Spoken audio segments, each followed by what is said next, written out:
The Winston Cup Series hasn't run a race without him since 1978. In those 17.5 years, he never commanded much attention, except for quietly capturing the 1984 championship. But weekend after weekend, one Sunday at a time, for 513 consecutive races, he's just been doing his job and forging a record. The span of his streak alone has outlasted the careers of some of the greatest athletes in history: Larry Bird, Joe Montana, and Don Mattingly. They call him the Iceman because he's calm, cool, and consistent behind the wheel, not to mention his shy, reserved style.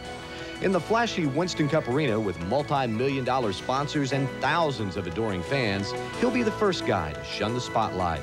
But when the Iceman takes the green flag this weekend at Martinsville, Virginia, the spotlight will be squarely on the new Iron Man of racing.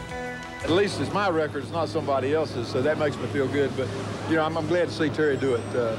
He's good and steady. He don't raise a lot of ruckus and all that stuff, and he's good and steady. And like I say, you know, we've done our thing in our time, and he's doing his thing in his time. He was a young 22-year-old from Corpus Christi, Texas back in '79. He's driven for some great car owners in that period. Not all of his outings have been successful, but he's racked up 17 wins. Now at only 39, he may have his best years ahead of him. The record-breaking streak of 514 straight starts is about to become a reality.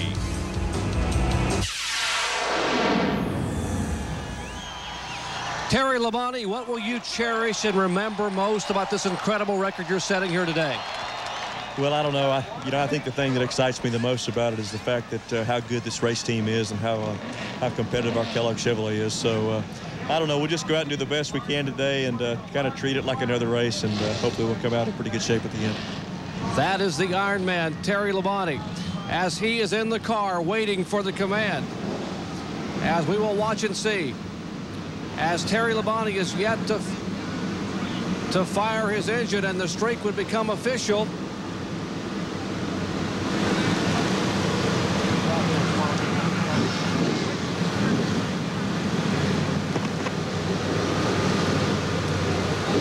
Waiting for the command. Some of the cars have fired early, but Terry Labonte sits and waits.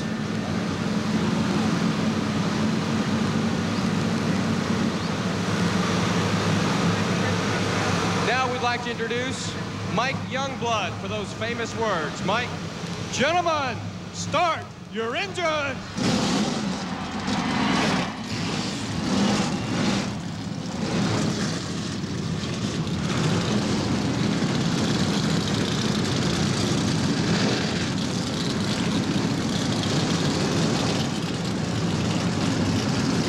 The pole sitter for today's Goody's Headache Powders 500 is the Maine man. Newburgh, Maine, to be exact, as 29-year-old Ricky Craven becomes the 6th different driver to win a pole and the 6th entry in the Busch Clash of 1997. What a difference a years make. Take a look. Last year, Craven's average finish over 23rd. This year, it is 9th. He has 2 third-place finishes coming at tough tracks at Rockingham and Darlington, and he is currently 4th in the point standing, just 17 points behind NASCAR's newest Ironman, Terry Labonte. Hey, but up front in the point standings, 2 guys are just 2 points apart. With more, here's Bill Weber. Dale Earnhardt has 150 starts on short tracks, 26 victories, 6 of those right here, including last fall at Martinsville. Today, the 7-time champ is looking for his 7th win on this racetrack. He starts 8th. Back here in 12th, the man he's chasing in the Winston Cup points battle, Dale Jarrett. Jarrett has never won here at Martinsville. In fact, he's never won on a short track. Dale Jarrett's best finish in short track racing, twice. He has finished 2nd, and the margin he leads Earnhardt by is 2 points. For more, let's go to John Kernan on the big surprise in the top 10. Bill, ever since Stacy Compton qualified 9th on Friday, people are saying, who is this guy? Well, let me tell you who he is. He's a 29-year-old late model stock car champion from Lynchburg, Virginia. Compton, a lot of experience here at the Martinsville Speedway. He should run well today. Earlier this year, this is where the car comes from. 3 Lynchburg businessmen bought Alan Dillard's Winston Cup team. Their goal, give Stacy some experience, hopefully run a full schedule next year. But today, run as many laps as they can to get that valuable experience. 7 races have been completed in the 1996 season, and there you see the top 10 in points. And on the right, where they're starting today, less than 100 separate the top 6. And as we indicated a little bit earlier, just 2 points separate Dale Jarrett, the points leader, from second place Dale Earnhardt. Hi, everyone. I'm Bob Jenkins, and we wrap up the first half of the 1996 short track season today here at the shortest and slowest track. Next week, we move to the longest and the fastest track, that being Talladega Superspeedway.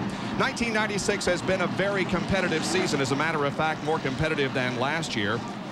Last year at this time, there were 238 points separating the top 6. We've had 21 lead changes this year, only 15 last year. 10 leaders per race this year, 7 last year. And this field is also very competitive. With more on that, here are Ned and Benny. It certainly is, Bob. When qualifying started on Friday, folks knew that it was going to be competitive. And when it all wound up, less than a quarter of a second separated the first place car and the 32nd place car. Folks, that is an average of less than 1/100th of a second per position. Benny, that's close. It's awfully close. What that's going to do in the race, folks, the cars are going to get in a line. And something's going to happen 25, 30 laps. One of the cars are going to slow down. And when you start having to try to pass those cars as close as they are, you got to really use your car up. Use the brakes and also use the sheet metal. The nose of these cars, they look so pretty now. But trust me, in about 200 laps, they'll be bashed in as they run up and bump somebody in the rear. And they might close up the brake ducts, and that would allow the air not to go into the brakes and them run hot, and it could be a problem. So closest competition could be a problem there. Let's take a look at the starting lineup for today's race and how they will line up today, with Ricky Craven and Kyle Petty occupying the front row here today. We have 500 laps of competition as you take a look at the lineup. It rained here this morning. As a matter of fact, when we came to the racetrack this morning, it was beginning to sprinkle rain. It rained hard enough to dampen the track. However, about an hour and a half ago, the sun started to shine, and it looks as if we will be able to get this race in completely. As a matter of fact, the forecast calls for partly sunny skies here in Martinsville for this afternoon. Jeff Gordon starting back inside of row number 7. Sterling Marlin inside of row number 8. And Bob, the top 18 in qualifying pit on the front stretch here at the Martinsville Speedway. We see Jeff Bodine back in row 20 and Morgan Shepherd. 2 cars. Jeff Bodine normally runs very, very well at this racetrack. Mike Wallace.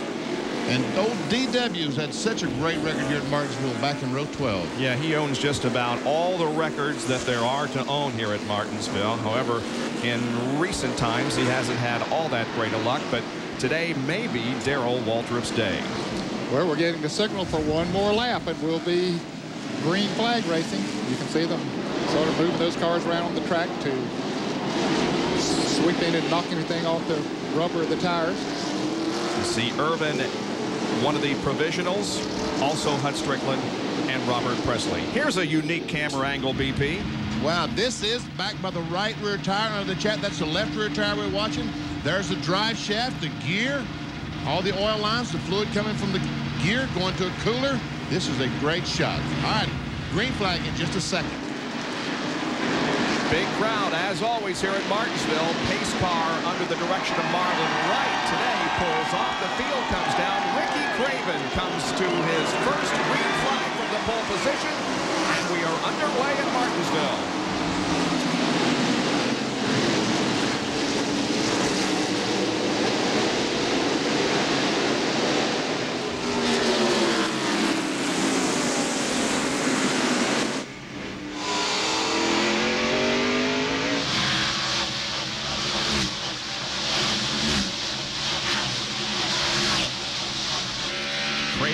Lap number 1 with Petty second and Mark Martin. This is the roof cam on Ted Musgrave's car at the back of the field.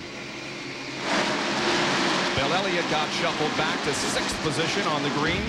Dale Earnhardt was on the outside. He just shot up through there and moved up to 8th from his 5th, from 8th to 5th. I'll get it right in a minute. Rusty Wallace right behind Bill. Rusty Wallace started 5th. We see him back in 7th spot, but I don't think he'll stay there long.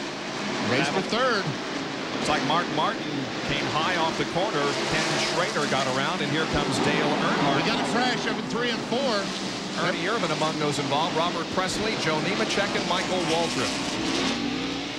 And they're all pulling away, no caution. And this Joe Nemechek car, this is the backup car. Yesterday afternoon, in the last practice, the happy hour, he crashed, had to go to a backup. Man, what a tough break he has had all year long. Joe, I don't know how many cars that he has wrecked this year, and many of them not his own doing. It's been a tough year for him. The first two, Craven and Petty, pull away from the rest of the field just a little bit. Now Presley spins again right in front of Ricky Craven and the rest of the field. He has a flat tire. Yeah. Terry Labonte almost became involved. The caution is out.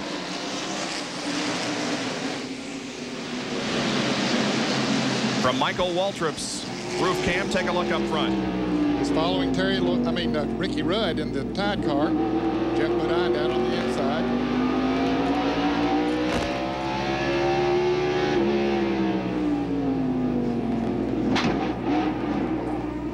I see Michael got a bump from someone, and in the left rear, and around he goes. Now the second incident that occurred just in front of Ricky Craven and Kyle Petty. Robert Presley spins again. And Presley was involved in that first crash with Nemechek, and I'm sure the left rear tire was injured there. John Kernan reports from Presley's pit. Bob, not just the left rear tire. The left rear tire was completely flat. Here comes the pace car. The car is stalled. Robert Presley gets it fired in a way, but a lot of significant sheet metal damage on the left rear quarter panel, and he better watch the speed limit going down pit road. It looks like, is he going to beat the pace car out? Yeah, Robert Presley will beat the pace car out. One quick report about Joe Nemechek. He is in the pits, and they're working on the right front. It looks like possibly some right front suspension damage on Joe Nemechek's Burger King Chevrolet. New pit entrances and pit exits at each end of the racetrack allow these cars to get in and out of the pits without interfering with race traffic as Presley goes back into his pit stall on the backstretch. All right, the light is out atop the pace car. We're going to be going green next lap. And Bob, they don't enter there in the pit road. That is just the exit. There's the exit for the pits on the front stretch. As the pit work is finished, they will go around that road and blend with traffic as they come off the second corner. There's the exit. Bill has a report on the 98 car. Jeremy Mayfield, part of that. The hood on his RCA Ford is bashed in. I just talked to Tony Furr. He said we're going to be okay, but they are clearly concerned about the possible overheating of that car since the front of it's closed off. Green flag coming out. Here we go again. Craven leading him down. Green flies back to racing at Martinsville on the Goody's Headache Powder 500. Ken Schrader is running in third position. He also crashed during Friday's practice session. This is a backup car that he is driving. A roof camera on the top of Mark Martin's car. You see Dale Earnhardt up ahead, to the outside of Schrader in the corners trying to get around him. Now here comes Rusty Wallace to the inside of Bill Elliott. That's the battle for sixth position. Elliott started in third.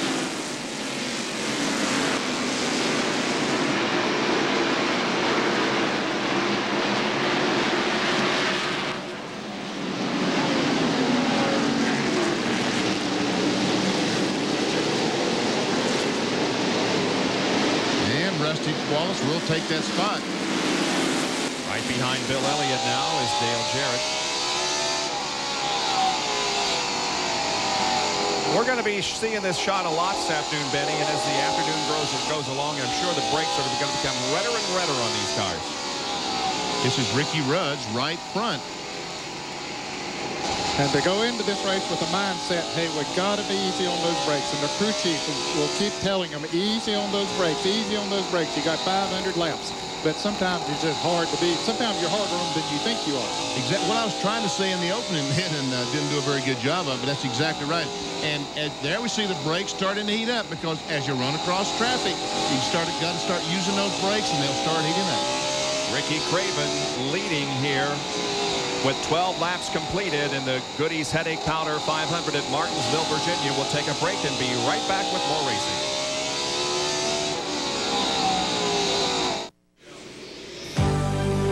ESPN Speed World presentation of the Goody's Headache Powder 500 from Martinsville is being brought to you by Quaker State, the motor oil that exceeds the highest standards for engine protection. By Allied Signals Fram filters. You can pay a little now or a lot later. By AC Delco Automotive Parts. AC Delco, it's like buying time. And by the NASCAR Story. To order, call 800-71-NASCAR.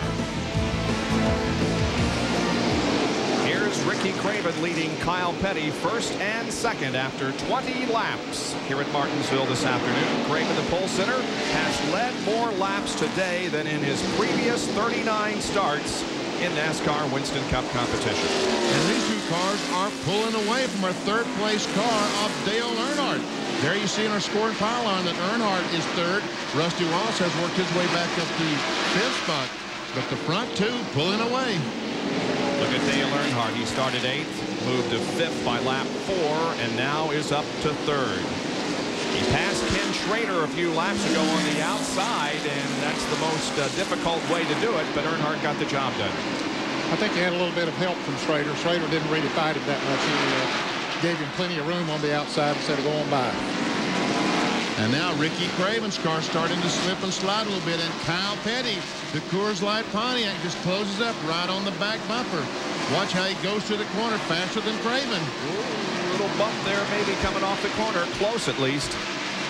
Let's see, Kyle hasn't led a lap this year, has he? No, he has not. As a matter of fact, the last time he led a race was in Dover in June of last year, the race he won. Now, Stacy Compton has fallen back to 16th position. He had a side-by-side race a while ago for a lot of laps with Jeff Gordon. Jeff has passed him. Stacy is running in 16th position, but I don't think that's really of any concern to him. He just wants to keep it clean today and finish the race. He's been doing a good job. He did race side-by-side with Jeff Gordon for a number of laps, but gave Jeff room down on the inside. Now Sterling Marlin gets on the inside of him, but he just, like you say, wants to get some laps in. Wants to find out what it's like to run 500 laps in a NASCAR Winston Cup car. Independent Home Cable and Innovative Machine are the sponsors on Stacy's car. He's done a lot of testing here at Martinsville, and this is the Alan Dillard team from last year that was purchased by Dean Monroe. And they decided to make their debut here, and he's done a great job in qualifying 9th position. Kyle Petty, meanwhile, still trying to get around Ricky Craven. This is the battle for the lead. Kyle may have the opportunity now as he goes to the inside of Ricky. Yeah, Ricky went into turn 3 a little bit high. I think he did that purposely. Give Kyle plenty of room down there. He knew that his car was faster right now, so he's not going to hold him up, take a chance off of bumping and getting wrecked, so he lets Kyle go on by. And so for the first time in 1996, Kyle Petty is at the front of a Winston Cup field. Here's a Fram field summary. The numbers in parentheses indicate their starting position. And Terry Labonte just passed Bill Elliott in McDonald's car to take over, I guess that's 6th spot. There's Dale Jarrett behind. Officially the Iron Man of NASCAR Winston Cup history. 514 consecutive starts here today.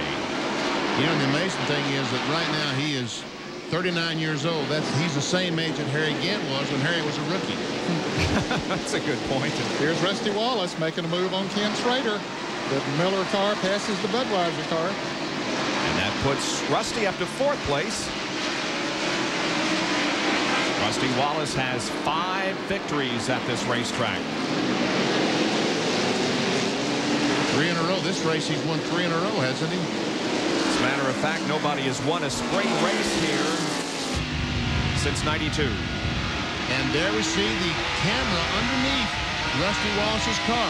You see the loop under the drive shaft. That's in case that the drive shaft breaks, it doesn't fall down and hit the racetrack. And inside that loop, you see a fan belt. There's a fan belt wired to the loop in case a piece of debris would come up and throw the belt off the pump that pulls the fluid out. Right back there is a little belt that pulls the fluid out of the gear into a cooler. In case something knocks that belt off, they run under the car, snip that new belt off, and put it on. That way they don't have to take the drive shaft loose to do it. A lot of travel in that car as he goes through the corners. It really is. They're running very, very soft springs here at Martinsville. Derek Cope and Jeremy Mayfield are battling for position. And I see what happened to the nose of the 98 car now. Go look at the tail of the 12 car. That's 10th position they're fighting for. And that's what I was talking about in the opening of the show. See the nose of that 98 car, it looked beautiful about 30 minutes ago. Lasted less than about 20 laps. Now we see Jimmy Spencer to the inside of Kenny Wallace. That's for the 28th spot. 28th, 29th, 30th. We see Ernie back in the 28th car. He was involved in that spin. You ever see Jeff Gordon taking a spot away from Labonte? That's 12th. Jeff Gordon moved to 12th position. It's just steadily moving on up through there.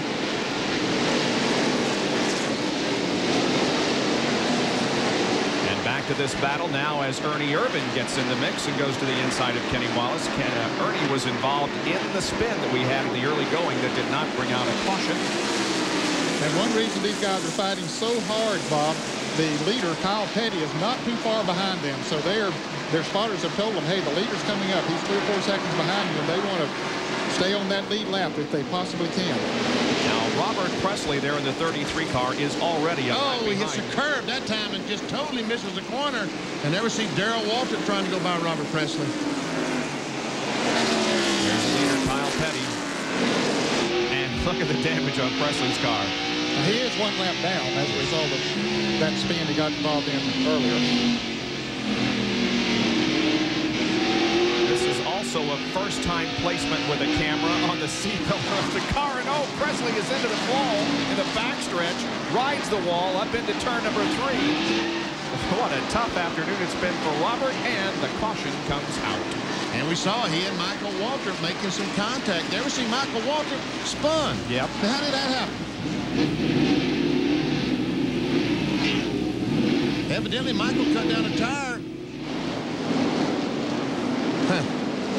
Man, he's already got the helmet off. Yeah, he's about to climb out with helmet off. Here's a replay of what happened. And indeed, Michael Waltrip to the inside of Robert. So they get together a little bit there. Both of them gets a little sideways. And right there, that might have cut Michael's tire. We'll see a little later on as Presley gets into the wall, goes all the way down the backstretch, up into almost turn 4, rubbing the outside wall. Now they're in their car camera. Watch as he goes through 1 and 2.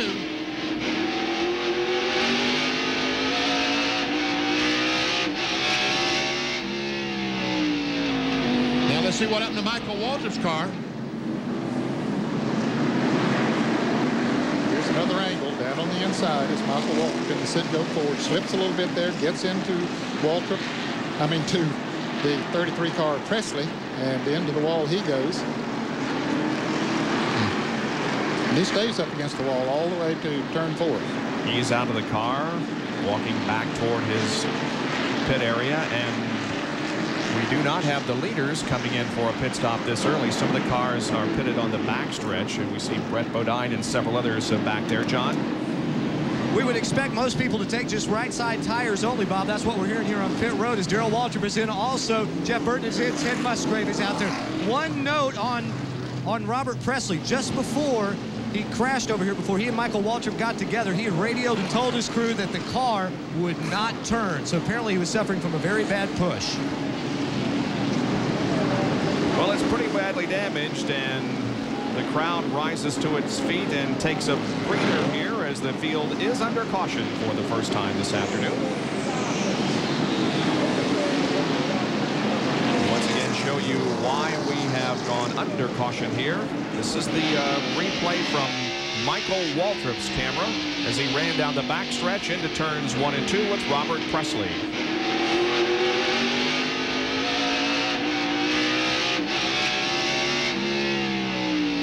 Now Waltrip drives down into corner number 4. And he spins. Wow. And came to a rest in the middle of turn number 4, so the caution came out. We'll be back with more of our live coverage of the Goody's Headache Powder 500.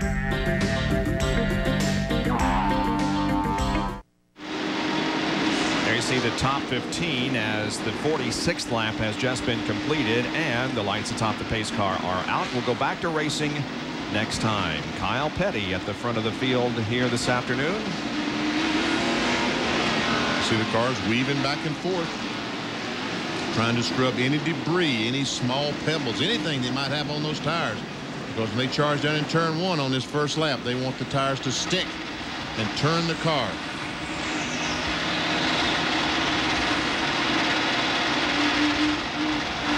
Elmo Langley had surgery this past week. He's not driving the pace car. We are set to go. Marlon Wright is the pace car driver. Michael Waltrip will lap down, comes up, and here we go.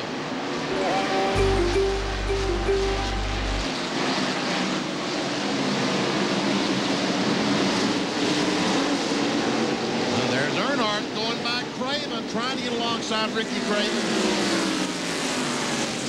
And Craven gives him room.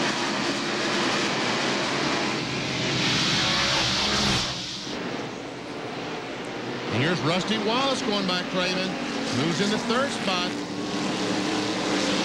So Ricky drops from the lead back to 4th position. Earnhardt trying to get around the lap car of Michael Waltrip. We watch from Rusty Wallace's roof cam.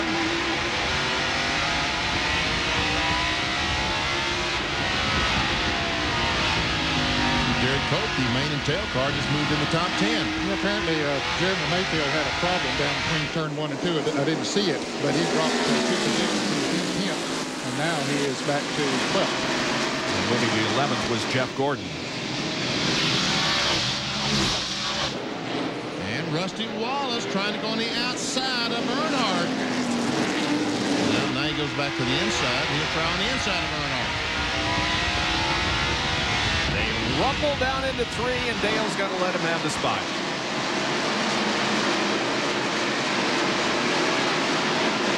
Rusty Wallace now 2nd behind Kyle Petty. 21 car, Michael Waltrip. They took the engine out of the car last night. They stayed here until about 6 o'clock. Took it back to Stewart, which is only about 35 miles, and worked on that engine until 2:30 this morning. Brought it back and installed it this morning. Wow. Jerry Punch is standing by with Robert Presley. Robert, a wild start at Martinsville. What all happened out there? I don't know. That's what we really get for starting in the back, I guess. First there, somebody spun somebody out. I just went up there and stopped and was getting ready to pull off, you know. Knew we had a good car run good yesterday afternoon. And the 87 car just come in there and I don't know, maybe he wasn't watching or spotter didn't tell him, but that just about ended our stay, and then the 21 car helped cap it off. How bad is the car hurt? The crew's still working on it here. Yeah, it's hurt pretty bad. You know, we hit kind of head on there, and it burned a lot of the wire, electric short. I don't know. We might get back out. A very disappointed Robert Presley beside a very used-up Skoll Chevrolet. Coming off his best finish ever in his career last weekend at North Wilkesboro when he wound up 4th. Here's Mark Martin. We're on his roof cam. He's in 7th position. That's Terry Labonte up ahead and Michael Waltrip also.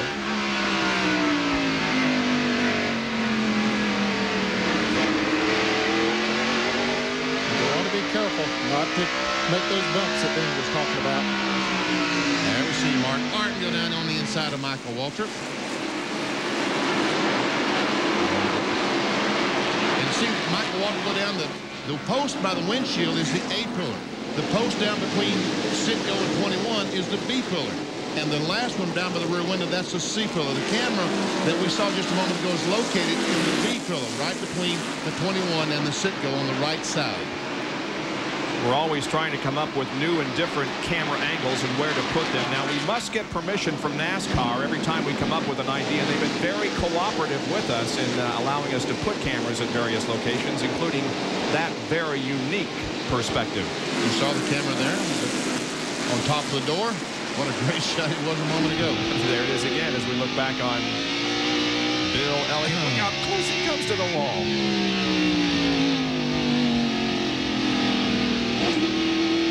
A step above the old dog can, BP. Yes, it is. As a matter of fact, Jeremy Mayfield has Nipper right in the right window of his car.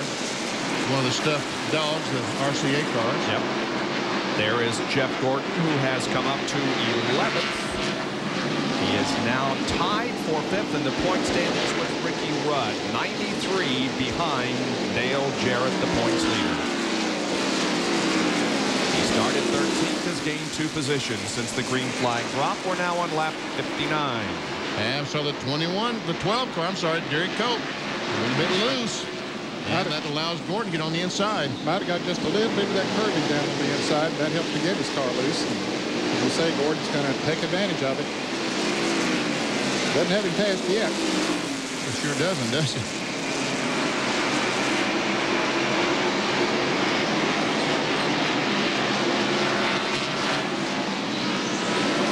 Now, Jeremy Mayfield will try to follow Jeff Gordon.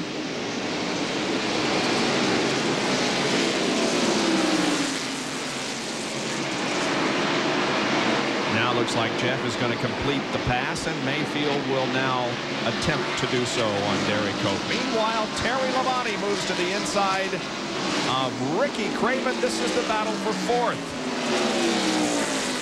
And Labonte, well, I start to say he had the position, but Craven comes back on the outside. Field summary for you there showed that all but 3 cars are on the lead lap. Kyle Petty has about a half a straightaway advantage on 2nd place. Rusty Wallace. 63 laps are completed of the 500 at Martinsville Speedway in Virginia.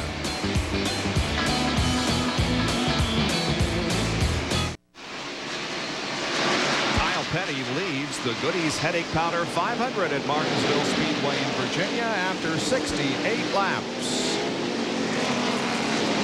Now, Ricky Rudd has been dropping back, and Ted Musgrave has been trying to pass him for several laps. This is back in 25th and 26th position. Yeah, Ricky has lost 4 or 5 spots in the last 3 or 4 laps.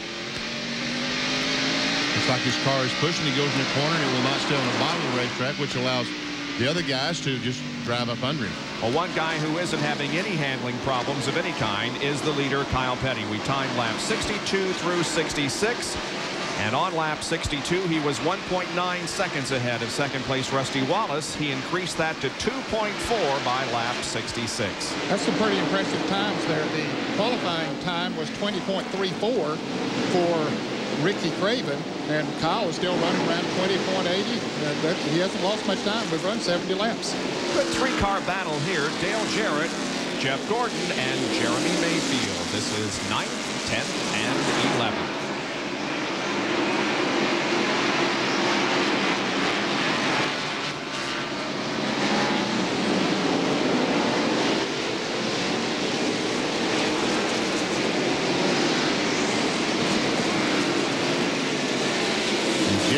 To the inside, hopes that Dale Jarrett will think he's there and go up the racetrack. Jarrett didn't fall for that trick.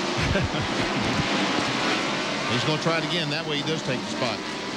And now the battle for 3rd position, Dale Earnhardt and Labonte. Meanwhile, you see Jeff got by Dale, and now Jeremy Mayfield will attempt to do so. Jeff Gordon only 1 top 5 in 6 starts here at Martinsville, and there is Terry Labonte going to 3rd. So the Iron Man is feeling his oats here, or his Kellogg's cornflakes, I should say, here this afternoon.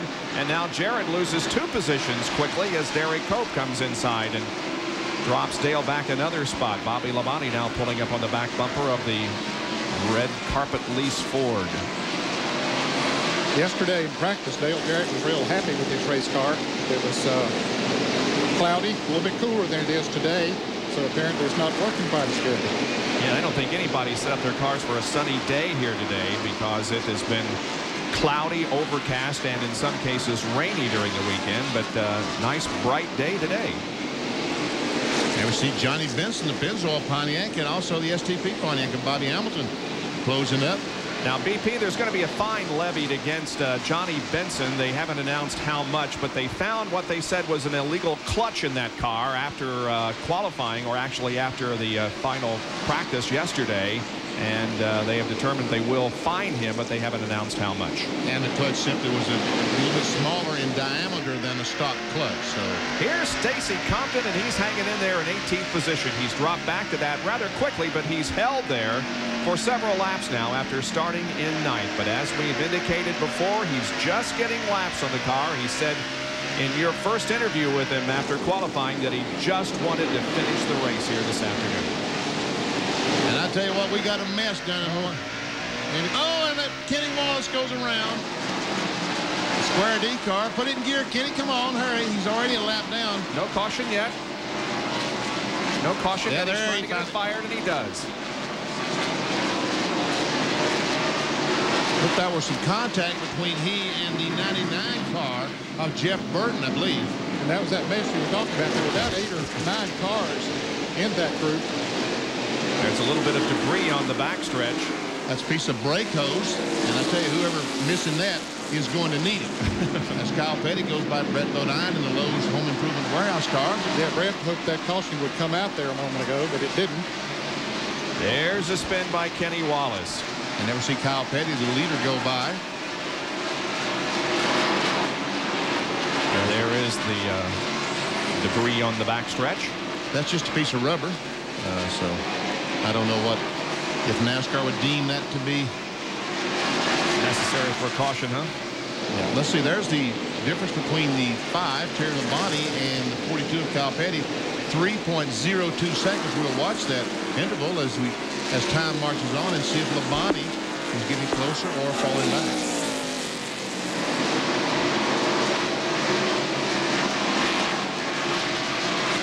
Kyle is getting in some pretty heavy traffic now, beginning to lap the tail end of the field. Darrell Walters will be the next one. Darrell is running in 31st position.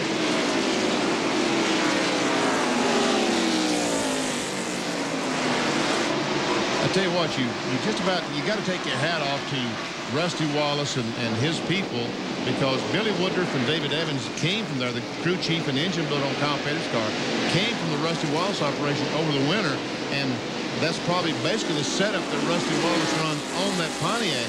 And right now, Rusty Wallace's setup is running first and second. Good point.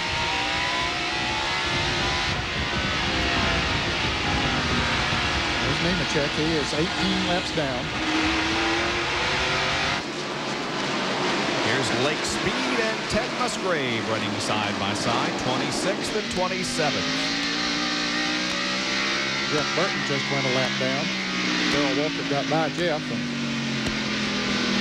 Darrell moved up to 30th position, but he's right in front of Kyle Petty.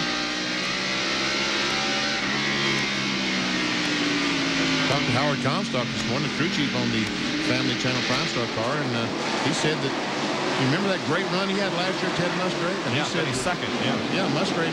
They tested here, and Musgrave liked this car better than the one last year. So he's unable to make this charge toward the front, and Ricky Rudd falling on back is about to lose 26th spot. And not too far behind him is the leader. There he is. There's Kyle, about to put a lap on Darrell Walker, who I guess has the best record of anybody here. He sure does. And look at Kyle just drive that car right on the bottom of the racetrack, actually touch the curb. Darrell Waltrip has 11 victories at this racetrack. 27 top 5s out of 42 starts.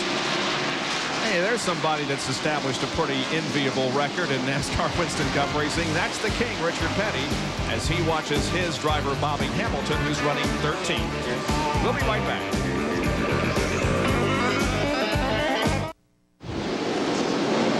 We are under caution. Dave Marcus has spun up in corner number 4. He was running in a big pack of cars. We'll be able to see it a little bit later as Dave gets the car righted. But the caution is out on the racetrack. And with nearly 100 laps completed, we'll be seeing some pit stops now. Oh, yes, we'll be seeing a bunch of pit stops now.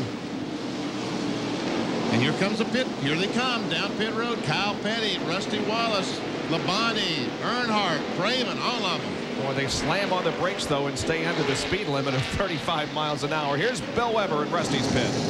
Rusty Wallace very loose, very loose. Big chassis adjustment. Paul Vanderland cranks in the wedge. go. There's one round. They wanted to put 3. He's working on the second one now. Right side tire's already on. Now they're putting on the left. They've made the chassis adjustment. Rusty's just about to leave and head toward Jerry Punch and Kyle Petty's pit. Right side tires already going on. Left side tires going on. When Kyle hits the brakes, brake does just forward off the left side as Kyle is down and away. Left side tires going on Craven. Here is Earnhardt and Craven and Jeff Gordon dashes back to turn 1. Let's go to John Kernan. Bobby Hamilton, a 4 tire changes. Rusty Wallace screams down the backstretch. They also make a chassis adjustment on the right side as he is down and away after a 4 tire change with several cars on the backstretch competing off pit road, including Lake Speed. So Bobby Hamilton comes back out, but the man who did the job in the pit area and will be at the front of the field is Rusty Wallace. Crew did a great job.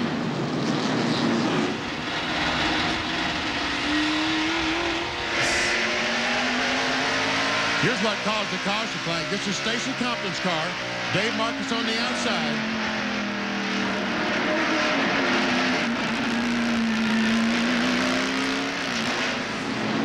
Just a little bit of a bump from Stacy Compton, and around went Dave Marcus in the Prodigy car.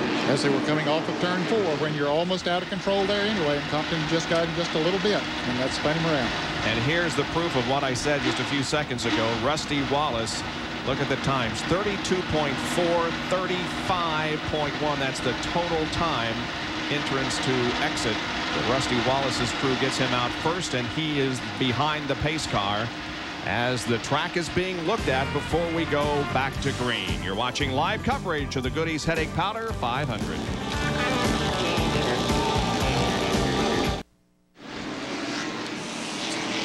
And there is a shot of brakes that have gotten way too hot on Kyle Petty, and he was running second. What's the problem there, BP? I don't really know. I guess that they've blown a seal in the caliper, and brake fluid is leaking on the rotor. Harvard, find one of the guys and get him out here in front of the office and meet one of the guys with material handling. We've had a problem with the floor in this restroom out here. I don't think that's Kyle Petty's radio we're listening to. I don't think so either. He don't know anything about fixing the floor in the restroom. No, that's maintenance department there at Martinsville Speedway, I guess, overriding his radio. Boy, what a tough break. The man had such a great race car. Yeah, he sure did. Now he's a lap down. Think that'll make the blooper reel, BP, that restroom comment? I would imagine so. I can't believe it's fixed already.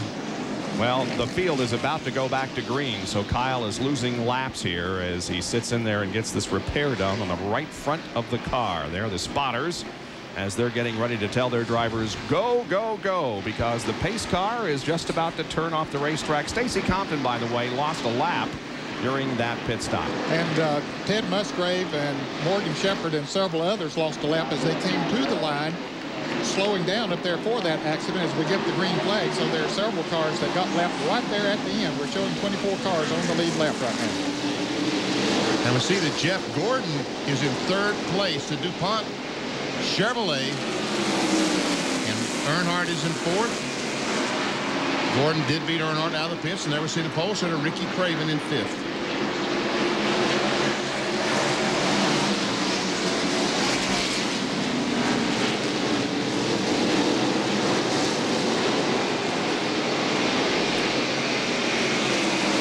I'll tell you what Stacy Compton's going to say tomorrow when folks ask him about his trip to Martinsville.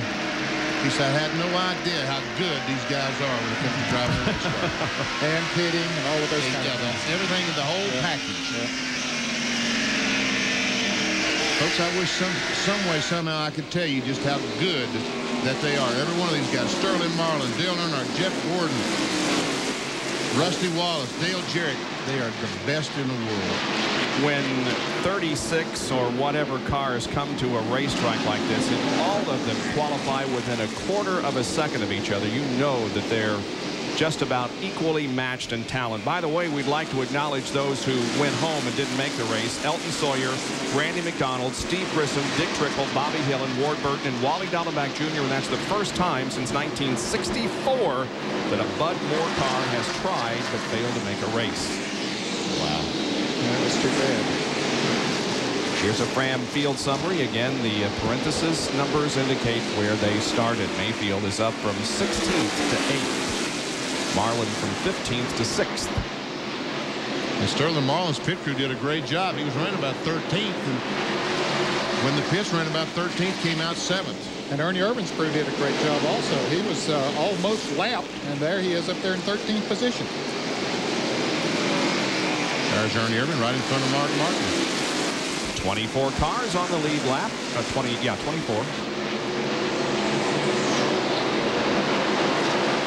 Jimmy Spencer was one of those that got caught right at the line. Kyle Petty got by him.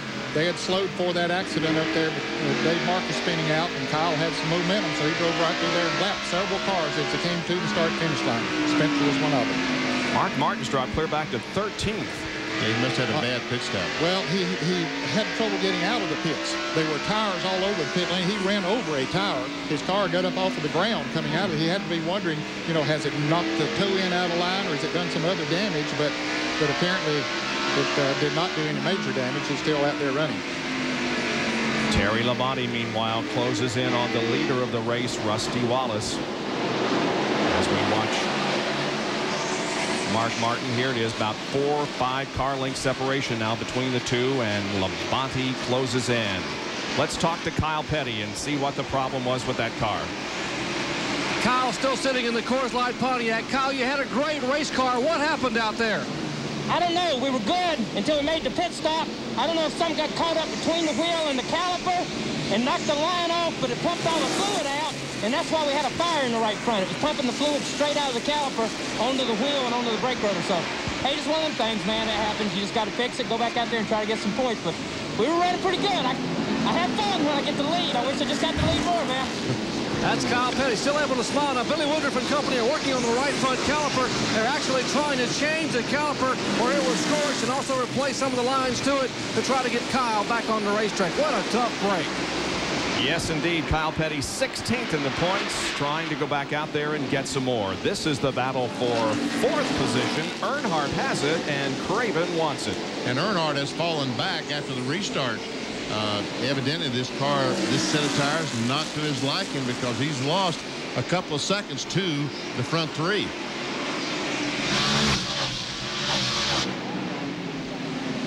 The top three run nose to tail out there. Wallace, Labonte, and Gordon. Exact picture that we saw last week in North Wilkesboro right before that race, right before that wreck that took Rusty Wallace out. He was leading. Terry Labonte was running second. Jeff Gordon was running third. And John Andretti spun. And Wallace hit him. Of course, Labonte went on to win the race. So the Iron Man runs second now behind Rusty Wallace. Defending Winston Cup champion Jeff Gordon is third as we take another break. And be back with more in just a moment from Martinsville, Virginia. 114 of 500 laps completed.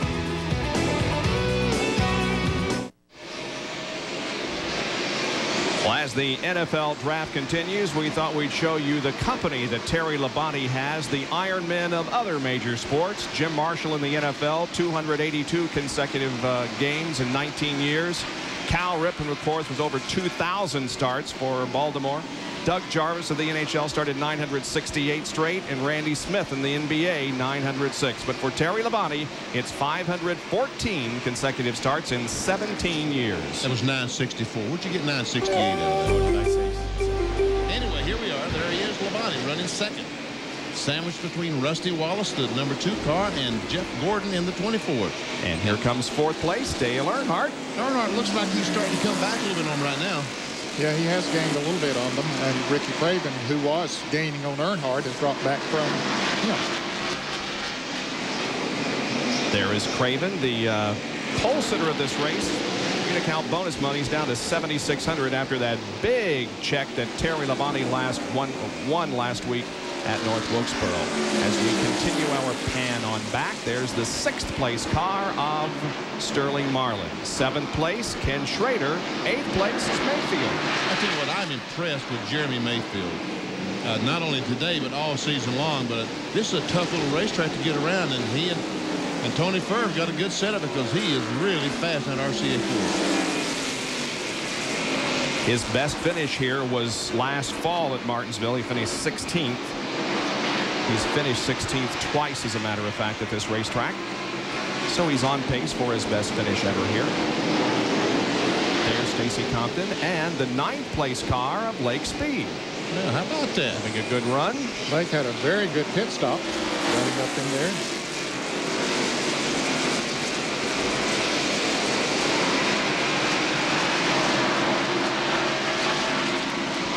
If you were watching the Tonight Show with Jay Leno last Friday night, you saw this car on his show, and you also saw a little bit of other stuff that was in the car.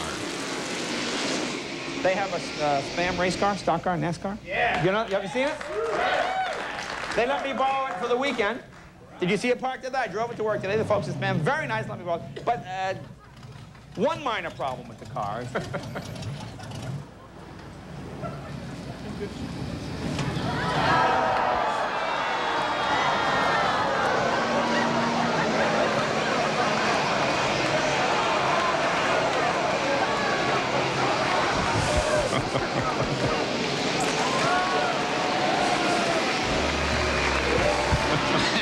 Jay, you should have gone with a Spam light.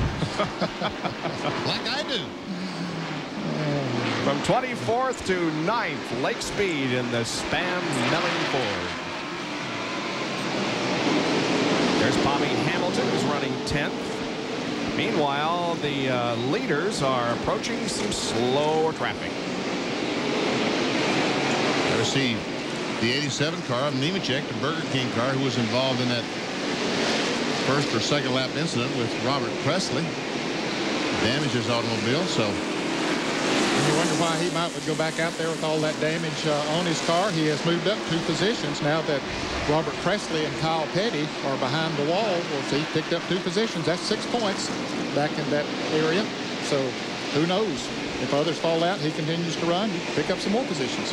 Rusty Wallace was the only driver to lead in the first 3 short track races of '96, and now with the lead here, he becomes, of course, the only to lead all 4. He led 175 of the shortened 356 lap race last year. And he gets by Nemechek. We saw Rusty when he came off the corner get the car out of shape as he tried to drive under Nemechek's car. 1.5. Now it's 1.4 seconds between first and fourth. Rusty and Earnhardt.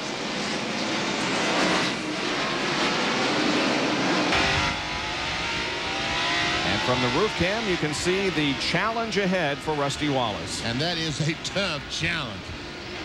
A lot of race cars, and they're going to be fighting hard to stay on that lead lap. So he has to be patient. Kyle Petty was being very patient when he was in this situation a little while ago. Then Marcus spun in front of him, but he was able to get through it because he was patient. That's Strickland, the Circuit City car, the number 8 in front of Rusty. Bud is in 24th position, the last car on the lead lap. And Rusty drives it on the outside. But meanwhile, Dave Martin's up there in front of him. What's he going to do when he gets there? I don't know.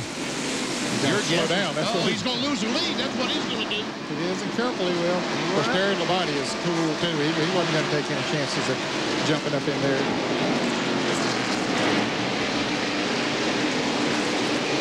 So now Rusty just has to follow Hutt as he tries to get on the inside of somebody smoking. Yeah, there was a puff of smoke from the backstretch back there. Somebody probably made some contact. That was rubbing, I imagine. Jeff Bodine and Jeff Burton were passing each other and were awfully close together. It's possible that they might have got together just a little bit.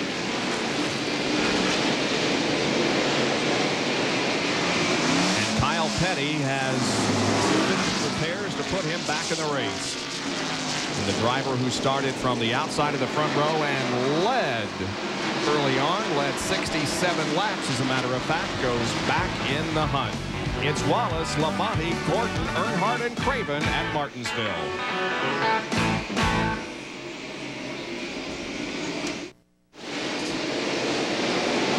Rusty Wallace continues to lead here at Martinsville. Terry Labonte and Jeff Gordon running second and third as both of them go to the inside and put a second lap on Jeff Burton.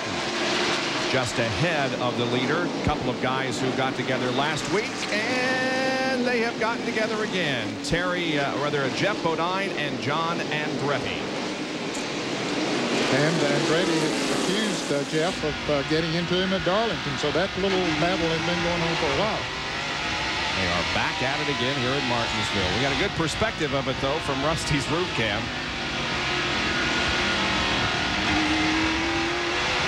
Both these cars trying their best to stay on the lead lap. Yeah, they're running 22nd and 23rd. Oh, and Andretti gets the car out of shape a little bit.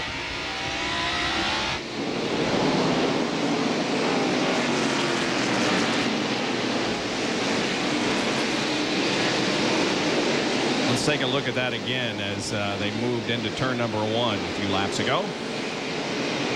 Andretti tries to drive on the inside, and he goes into the curb, into the side of Bodine, sideways. Does a good job saving the car, as a matter of fact. Meanwhile, he has Rusty Wallace on his outside. Robert Presley comes back out. Did we establish that Kyle Petty had come back out? Yes. Okay. Yep. And he's back out there running. But Kyle was 38 laps down. Robert Presley's 110 laps down. Look at this. John Andretti has fallen in the point standings from last year after 7 races. He was 13th, and this year 39th. So Andretti lets Labonte go by.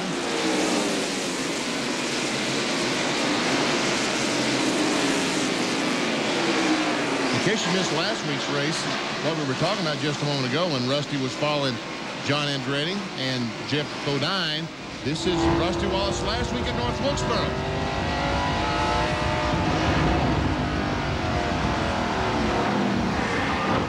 And that is John Andretti after he and Jeff Bodine had made some contact. Now we're in the car with Rusty Wallace, and as he closes up right on the back bumper of Jeff Bodine.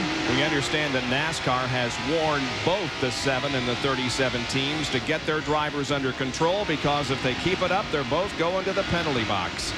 Now they're separated pretty far on the racetrack right now. Jeff Bodine's not separated much from Rusty Wallace, but the 7 and 37 are pretty far apart, so no problem between them for a while. Here's more with Bill Weber. Well, there's no doubt the most concerned guy on the racetrack is Rusty Wallace. Crew Chief Robin Pemberton standing on top of the war wagon down here for the last several laps, shaking his head.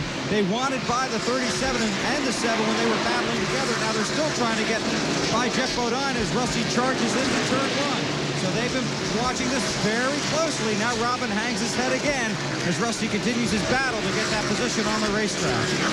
He's using up the tires and the brakes, trying to get around Bodine. Again, once again, that's what I was trying to say, is you have to show patience. Now Rusty's got a shot this time. Yep. And Jeff gives him room.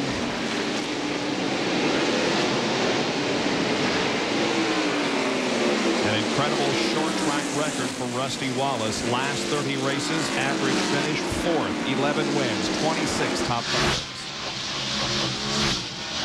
Rusty finished 33rd last week after that crash that you saw with John Andretti. And another Fram Field summary. Ricky Craven, the pole sitter, still hanging in there in 5th spot. And old Jerry Mayfield up to 6th.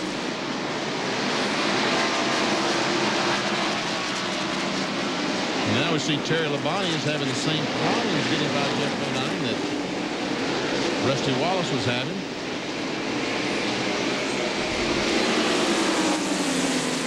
21 cars on the lead lap. Darrell Waltrip remains on the lead lap. Stacy Compton has dropped to 26th.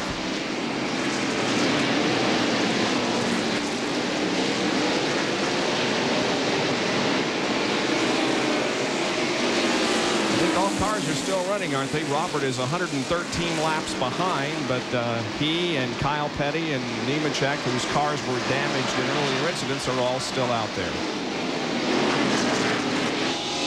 Well, how are the brakes coming along? They're okay now, but there we go. Yeah, they're warm. they're hot. Can't help it here. And this is in daylight. You can imagine how bright they would be at the night race at, say, Richmond or Bristol.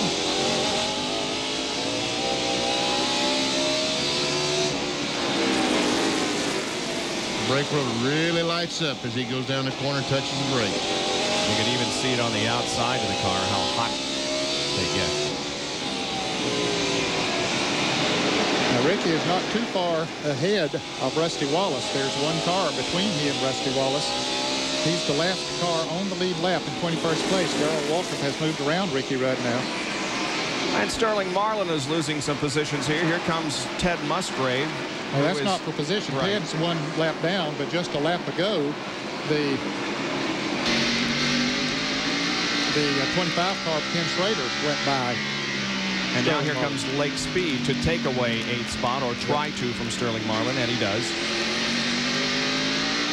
Yeah, not only did Ken Schrader go by him, he pulled away about a half a straightaway. So clear indication that Sterling Marlin's car is just not like he wanted to be. Or it looks like Ernie Irvin down on the inside taking a spot away.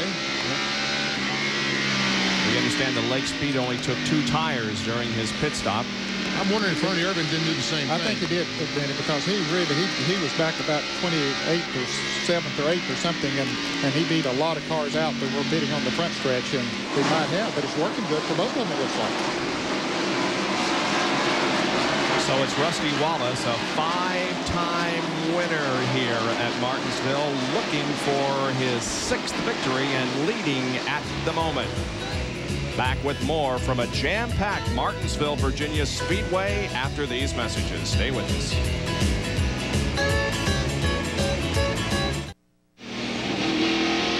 Welcome back to Martinsville, Virginia. Fire on Ice tonight, 7:30. On the Deuce, 7:30 Pacific time. Toronto and the St. Louis Blues. Wayne Gretzky now with the Blues, looking to grab his 5th Stanley Cup. The Leafs, led, of course, by Doug Gilmour, who has an impressive 76 points, 4 of those in the playoffs. Coverage tonight at 7:30 Eastern time over on ESPN2. The NHL playoffs continue. You've been keeping up with those, BP? Nope. No? No. Boy, it's good stuff. I love it. Hard enough to keep up this racing book when we're working it every week. Growing up in the South, Bob, we didn't have much ice. Yeah, well, I can understand that. It's a great sport, though. Yeah, it is. Terry Labonte, by the way, has lost a couple of positions since we last covered him. Dale Earnhardt has moved up to 3rd. Jeff Gordon and then Terry Labonte has fallen back to 4th.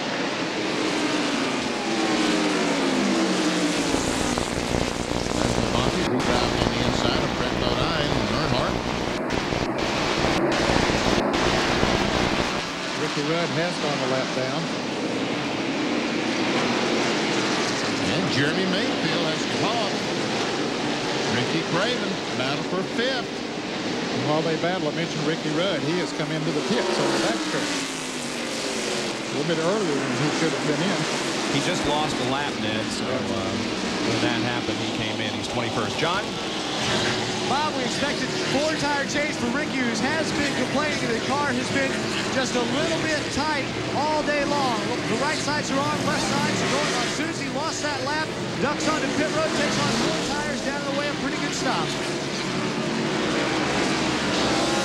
Once again, he will take the new pit exit around on the bottom of the racetrack and now in the traffic on the straightaway.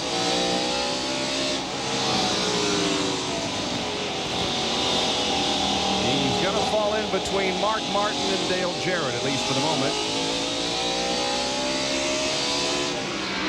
And we look back now from Mark Martin's car as Dale is on the left and Ricky on the right.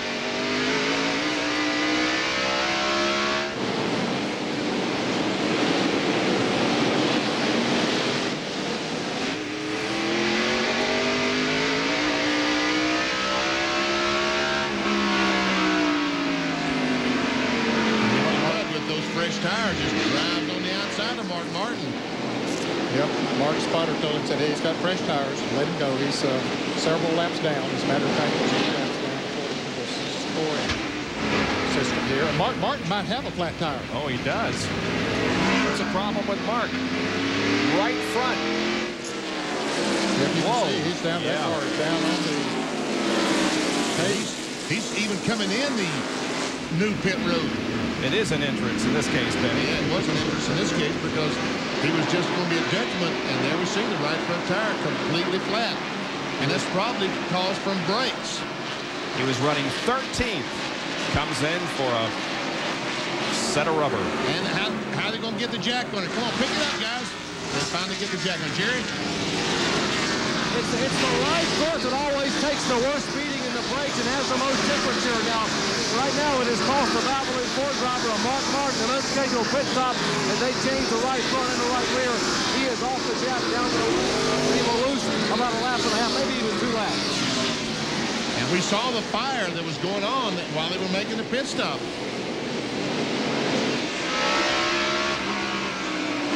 Here it is again. Just went into turn 1, and boom, there you saw it, just the front end of the car go down, and he did a great job, really, of keeping that car out of the wall. Now listen.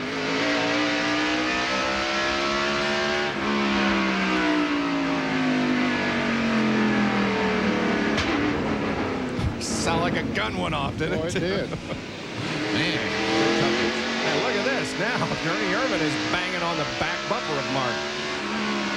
Mark has those fresh tires. He should be able to drive on the way now. Meanwhile, the leader, Rusty Wallace, is in heavy traffic. Here he is trying to put a lap on Darrell Waltrip. Darrell is running in 19th position. 18th car of Rick Mast is just ahead. Then the 17th place car of Derek Cope.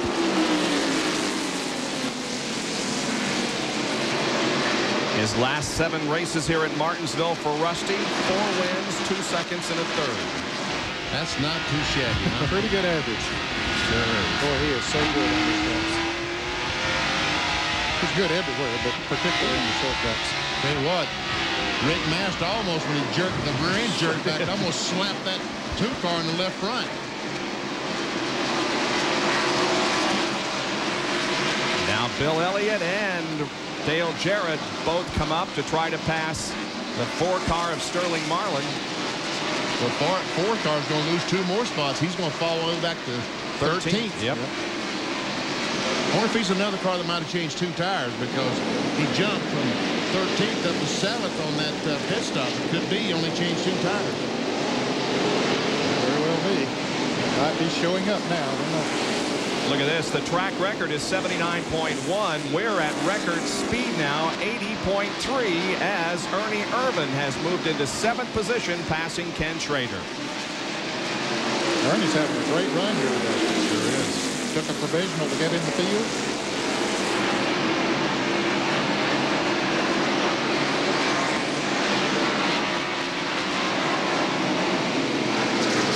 Started back in 34th position, has moved up to 7th in the Texaco Haviland Ford.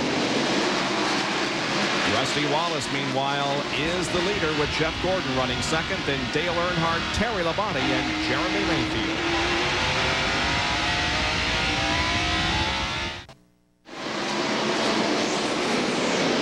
Jenkins, Ned Jarrett, Benny Parsons, John Kernan, Bill Weber, and Dr. Jerry Punch back at Martinsville Speedway in Virginia. The Goody's Headache Powder 500 being led at the moment by Rusty Wallace. Jeff Gordon 2nd, then Dale Earnhardt, Terry Labonte, and Jeremy Mayfield. There's the 2nd place car of Jeff Gordon. He has moved up to that spot from 13th. There's the 3rd place car of Dale Earnhardt.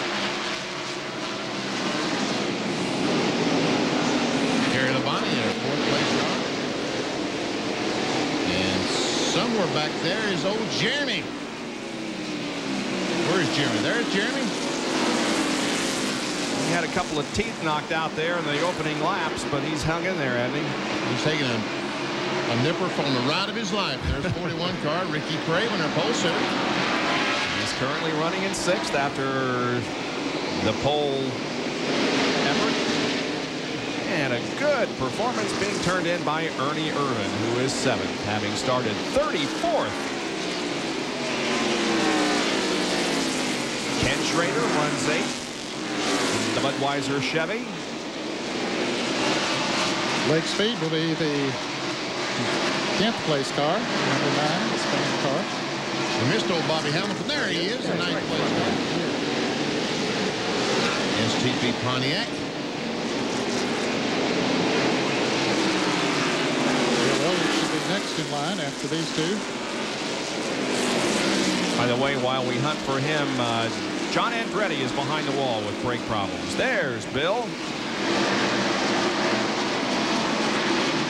Bill in the 11th position.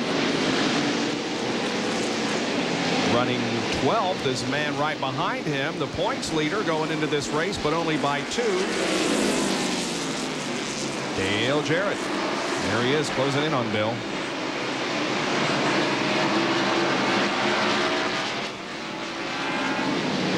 We understand it was a rear end problem on the 37 car and not brakes, but in any case, it is behind the wall. How about the 13th place car? Johnny Benson, the Pennzoil Pontiac. Good run for Johnny. And Sterling Marlin, the Kodak Film Chevrolet, is next. And they tell me from the pits that Sterling did only, in fact, change 2 tires on that pit stop. And that's one reason he's fallen to the back. And there's the last car on the lead lap, the Interstate Battery Chevrolet of Bobby Labonte. Running in 15th. And there is how far he is ahead of the leader, Rusty Wallace, who goes to the inside and puts another lap on Stacy Compton. That is the first lap that he has lost on the track. He did lose one in the pits, but that's the first he's lost on the track. He's 2 laps down, 25th. Not bad, 200 laps. Just lose a lap on the racetrack. Doing a good job. He is doing a good job. He's very surprising at the job he has done. Is Jeff Burton takes his Exide battery forward and pits on the backstretch.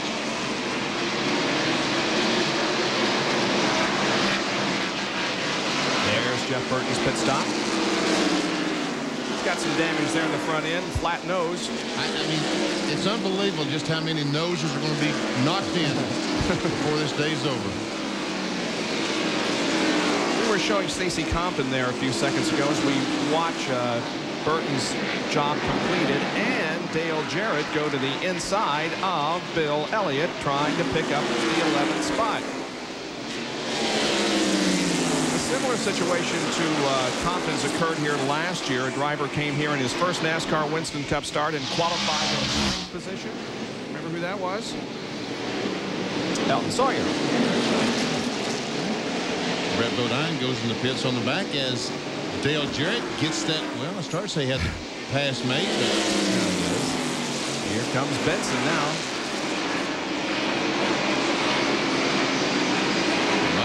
Benson, he's going to try to get by Jarrett. Yeah, Jarrett might gain the position, but he's going to lose one, so he's going to wind up about the same. Sterling Marlin comes in for a stop after he lost a lap. Here's Bill Weber. Well, they made a 2-tire change earlier, and they're paying the price for that now. 204 laps on the board. 4 tires this time. Extra man over the wall now to clean the windshield. Sterling had told his crew his car was pushing. It was pushing. They make a chassis adjustment, tighten the lugs on the left front, and Sterling Marlin returns to the race. And that's a very costly green flag stop there at Martinsville.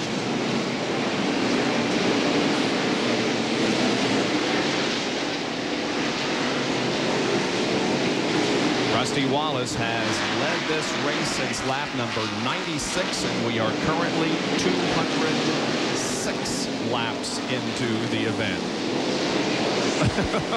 Now, I wondered where in the world that came from. That was our helmet cam. All right, let's take a break. We are getting ready for the next round of pit stops, so we'll take a break and be back to cover those in just a moment from Martinsville.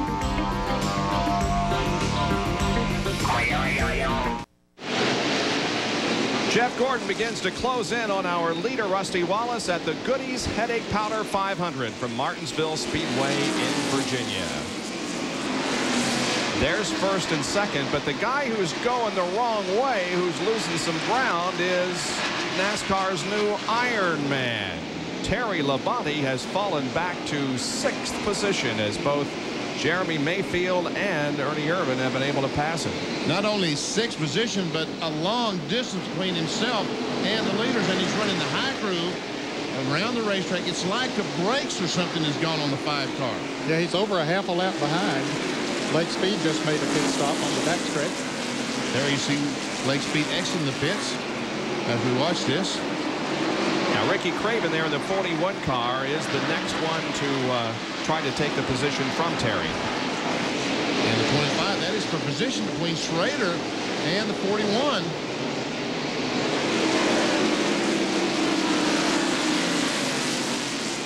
Bobby Labonte is in the pits. Bobby had just gone a lap down.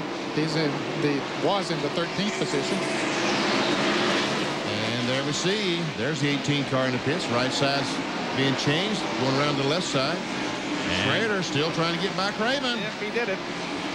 Ken Schrader moves up another notch to 7th. Kyle Petty still has a good race car. There's the back pits as Mike Wallace is in the Hollick Myers Ford. Mike had one of his better qualifying runs here. It's good to see him get up in there. Bill Elliott goes that lap down.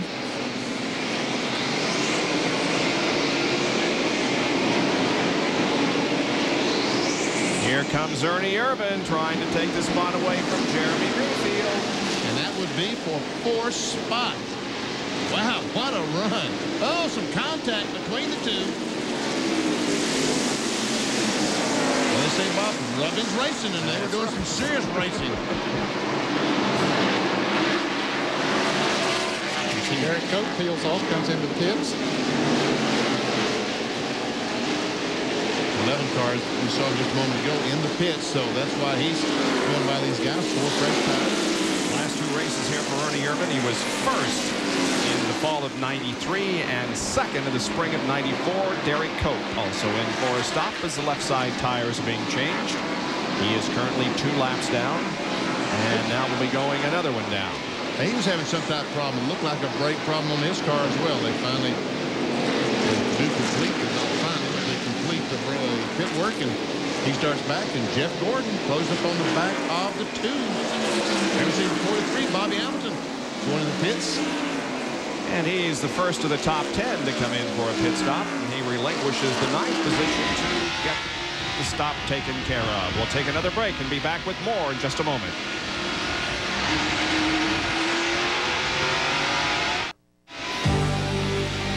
ESPN Speed World coverage of the Goody's Headache Powder 500 is being brought to you by the more than 1,250 AutoZone stores across America. AutoZone, the best parts in auto parts. By Splitfire, enter the performance zone with Splitfire Performance V spark plugs. And by Burger King, where you can get your burger's worth. Boy, a Whopper would taste mighty good right now, wouldn't it? I'm telling you, but look at this. We have a new leader. Jeff Gordon, the automotive finishes Chevrolet. This is how it happened, BP. Goes in the 3rd corner, and Rusty goes up the hill a little bit, and that's all Jeff Gordon needed was just an opportunity. He dove to the inside, and Rusty raced him fairly hard, but it was just a couple of laps like this, and Gordon is pulling away. Bill Elliott's in the pits in the McDonald's Ford for 4-tire change. He got his service and he's headed back out now. Dale Jarrett comes into the pits. Yeah, he lost a lap while we were away in 10th position. 9 cars on the lead lap. Here's the pit stop by Dale. I'll tell you what, he must be easy on those brakes. See the yellow lettered on the right front tire? It's still on there, Ned. And the 98 comes in right ahead of Dale. That's Jeremy Mayfield, the RCA Ford. And Bill Weber is there. Right side tires already on as Dale Jarrett returns to the race. Jeremy Mayfield sits in his Ford. The hood still bashed in from that early incident. Now the Rusty Wallace crew gets ready to come in. As they work on the left side of the RCA Ford, Jeremy Mayfield returns to the race, and we wait on Wallace to pit. Here he comes, slowly down. Back to Bill. Rusty is here. This will be a 4-tire stop. They're pretty happy with how the car's been handling on this set of tires. Right sides are on. Adding fuel now, working on the left side. Terry Labonte now on pit road. The Kellogg Chevy slides into his stop. Wallace working on the left side. They fold him on, wait for the left rear. tire. Wallace is around while Terry Labonte gets himself fresh rubber. His car has been pushed and pushy. The car really didn't know when he was gonna come in. But he finally has come in. 4 tires and fuel. They clean the windshield. Waiting on the tires now. And Schrader slides into his pit stall. He's had a good run here. Remember, he wrecked his original car here on Friday. Terry Labonte had to sneak his way out of pit row. They work on the right side, make a chassis adjustment on the Budweiser Chevy to Jerry Punch in Craven's pit. They've already changed right side tires. Now left side rubber going on the car number 41, our pole sitter, Kodiak Chevy driver, Ricky Craven. Ricky really easy with the brakes. Down and away. Great pit stop by the Craven crew. That was a great pit stop. That's something they've been doing the last few races. Had some very good pit stops. Ernie Irvin made a good pit stop on the backstretch, and here comes the leader, Jeff Gordon, coming into the pits. Jerry Punch, it's coming at you. As you watch Jeff Gordon come down 35 miles an hour, I'm going to tell you the Craven pit stop, guys, was 18.4 seconds. That is quick. Side tires going on the DuPont Chevrolet.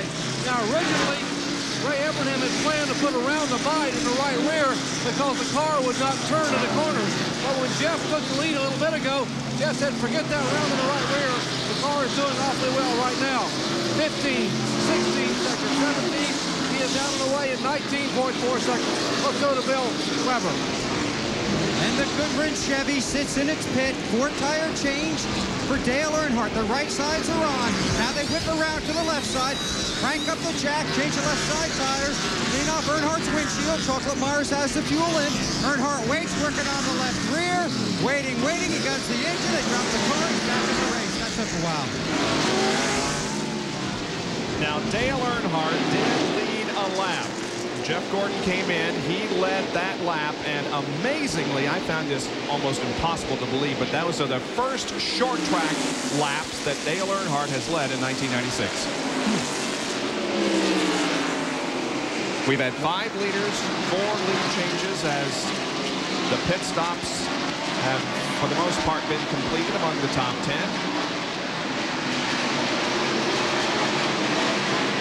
And Rusty Wallace of the cars that up front, he will be the leader of that. As now the leader of the race, Johnny Benson, the Pennzoil Pontiac, comes in, has made his pit stop and continues back out.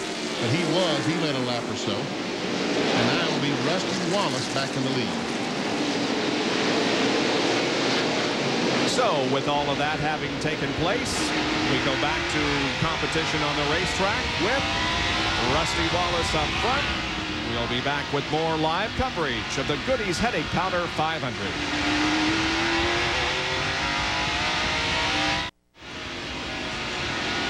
We ride with Rusty Wallace nearing the halfway point of this event. He's the leader, and tonight on RPM Tonight, a lot of racing going on this weekend, and Kenny Mayne will have the recap of this event, plus the truck race in Phoenix. IMSA's running in Road Atlanta. That's at 7 o'clock tonight. Eastern Time, 4 p.m. Pacific. And then, of course, catch the Monday through Friday edition at 7 o'clock Eastern Time with a guy named Kernan as your host of that event. John, to be exact. This is riding along with the leader of the race, Rusty Wallace. Now we'll go underneath the car and show you once again our camera as it looks back at the drive shaft as it goes around about 9,000 RPMs per minute. On the left is the pump that pumps the fluid from the gear up into a radiator inside the car. There's the right rear spring as it goes up and down.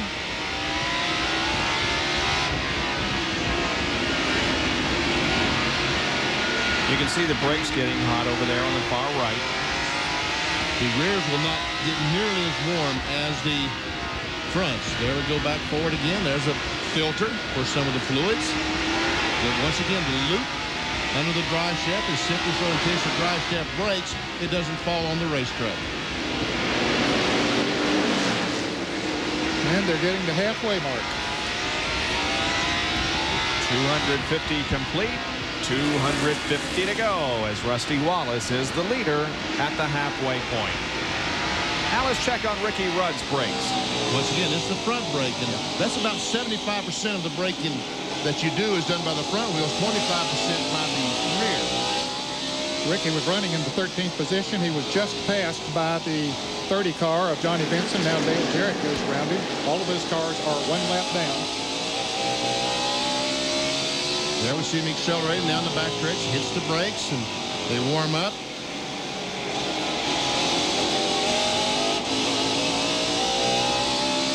Now we go to Michael Waltrip's side cam. Look how close he is to that wall as it goes flashing by at over 100 miles an hour. I'm telling you, it does get close, doesn't it? Doesn't look like he has any respect for that camera at all. He's not thinking about that camera, as a matter of fact. All right, Rusty Wallace maneuvers through traffic. We can tell you that John Andretti is back on the racetrack. He was in for several laps with a rear end problem. Kyle Petty has just made a pit stop, and John Kernan is with another Wallace, Mike Wallace. Mike has found a very comfortable seat back here, and Mike broke the rear end gear or something with the car. Unfortunately, John, you know, we burned up a rear end gear. Not sure why we did it. This is the second or third time it's happened to us here in Martinsville. You know, you pull a lot of gear, but it should last. Unfortunately, Heilig-Meyer's Ford Thunderbird gear didn't hold up today, and you know, we had a pretty good run going. We just got a lap down at that point, about lap 200, and you know, I thought our luck had finally turned around. We'd struggled the last couple weeks, and thought we had some racing luck on our side, maybe a top 15 finish, and unfortunately, it didn't happen today. That's Mike Wallace. He is sitting down here in the air conditioning while his brother is in a heated battle at the front of the pack. A great battle at the front of the pack. Jeff Gordon and Rusty are going at it with Derek Cope up ahead. Derek just desperately in the 12 car trying to stay in the lead lap, or at least save a lap. But finally, he just gives up the ghost and lets Rusty and Gordon go. And that puts Derek 2 laps down. But boy, a good side-by-side battle there between Rusty and Jeff for a few laps. Derek Cope is in the 20th position. You know, Rusty Wallace had a straightaway lead on Jeff Gordon just a few laps after the pit stops, but the traffic plus Jeff Gordon looks like he is really coming on strong.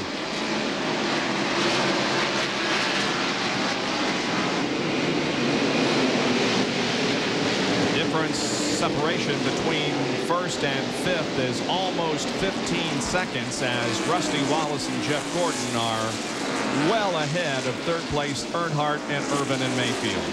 And Jeff took a look that time to try to dive on the inside of the 2 car of Rusty Wallace. Could not quite make it.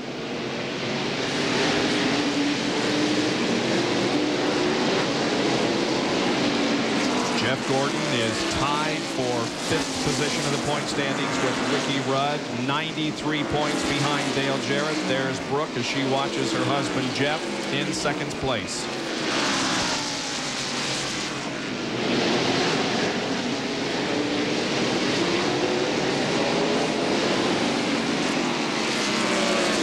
How far is Dale Earnhardt behind this duo in 3rd position? We just showed you a minute ago.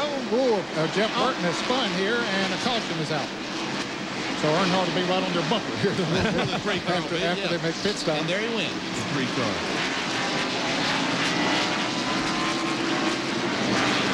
They just showed you he was 13.5 seconds behind there. Well, I wanted to show people how far that was on the racetrack. That's why I said that. Okay.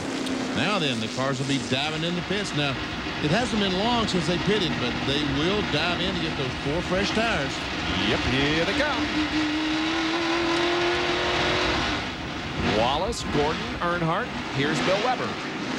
Rusty Wallace in the same car he wrecked last week. The 2, 21, 24, and the 3 in triple pits. Rusty Wallace already with right side tires on. Now they've got problems on the right rear. Problems on the right rear. The jackknight's going to have to go back. They run the track away too soon. Jeff Gordon already back on the track. 2 tires for Jeff Gordon. Earnhardt still on pit road. Gordon is away. Now Russell's going to take off with only a 2-tire change. Earnhardt still's on pit road. Now to the backstretch of John Kernan with a 28 car. Ernie Irvin, who had moved up to 4th in the middle of a 4-tire change. Right side tires going on. Here comes Rusty Wallace from the front stretch pit.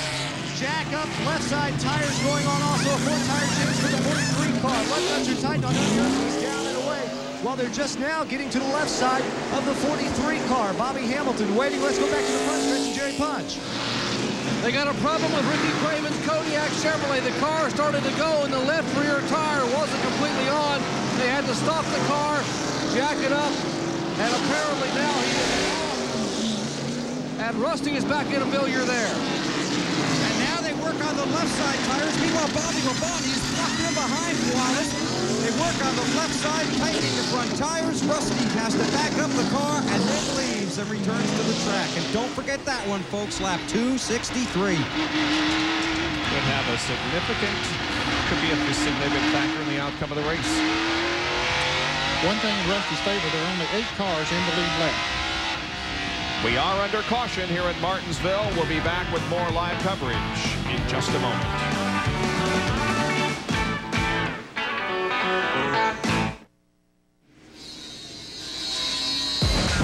Track Facts are brought to you by Quaker State, the motor oil that exceeds the highest standards for engine protection. Here's Jerry Punch. We talk about how important brakes are here in Martinsville and how the brakes can get overheated and you can lose your brakes, but if the brakes get too hot, you can also lose your tire. The hottest point of the car is the right front tire. That's where this reflective aluminum tape comes into being. This is the right front tire that will go on Dale Earnhardt's car later today. They put this tape around the inside of the wheel of the right front. Feeling this tape will possibly reflect some of the heat and keep that heat off the rotor from possibly melting the bead. But not only could hot brakes cause you to boil the fluid and lose brakes, hot brakes could melt the bead and cost you a right front tire. A little trick for a hot day here at Martinsville. And Jerry, I think that's exactly what happened to the right front on the 6 car. I think they melted the bead on the tire by using the brakes. Here we go back to green as the huge crowd rises to its feet to see the green come out. The leader of the race is Jeff Gordon. Now the 25 car of Ken Schrader is at the tail end of the lead lap. Earnhardt is second, then Ernie Irvin, Terry Labonte, and Jeremy Mayfield. Now then, Jeff Gordon and Dale Earnhardt, I think, took 2 tires. Ernie Irvin has 4 fresh tires. Will it make a difference? I think Earnhardt took 4, didn't he? Did he? I think so, yeah. Gordon only took 2. Yeah, I think that's right.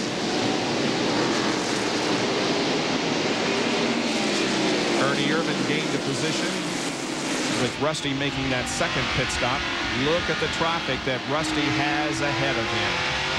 And that 43 car, that's for position. Bobby Hamilton is currently running in the 6th spot. Rusty Wallace now is 7th. After that miscue on the right rear tire change, he had to come back in and change the left side. And it's going to cause him to use more brakes than he wants to use right now. He wants to get back to the front, but still in that traffic, he's going to use more of his brakes than he would like to at this point. Right now, there are 10 cars between him and the leader of the race. Our Busch race recap shows that Jeff Gordon led only 21 of the first 268. He's in the lead right now. 8 lead changes, 4 cautions, total 23 laps. Average speed over 80 miles an hour. Those that have picked up 5 bonus points for leading a lap include Wallace, Petty, Craven, Gordon, Earnhardt. And that is it, because there are no cars officially out of the race. Stacy Compton, the 46 car. Rusty Wallace is going by on the outside. There we see the 98 car of Jeremy Mayfield just a moment ago trying to get by the 5 of Terry Labonte. That's up in front of this battle.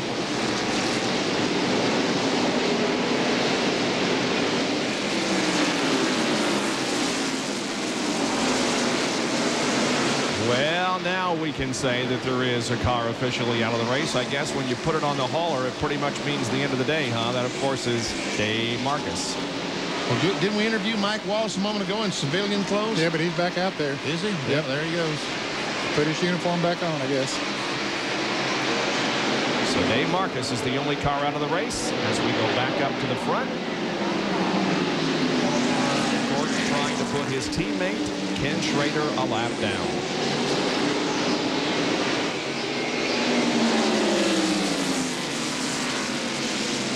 And Schrader moves over, lets his teammate go by. Now right behind them, that 41 car, Ricky Craven, he lost a lap in the pits when they had the jacket fell off, or the car fell off the jack or whatever. Boy, he is coming He has passed Ernie Irvin on the outside. He just went by Dale Jarrett and now has caught Dale Earnhardt, so he wants to get himself back on the lead lap. Wow, look at that. Now we can put Schrader a lap down there in 8th, so 7 cars remain on the lead lap. Look at Craig.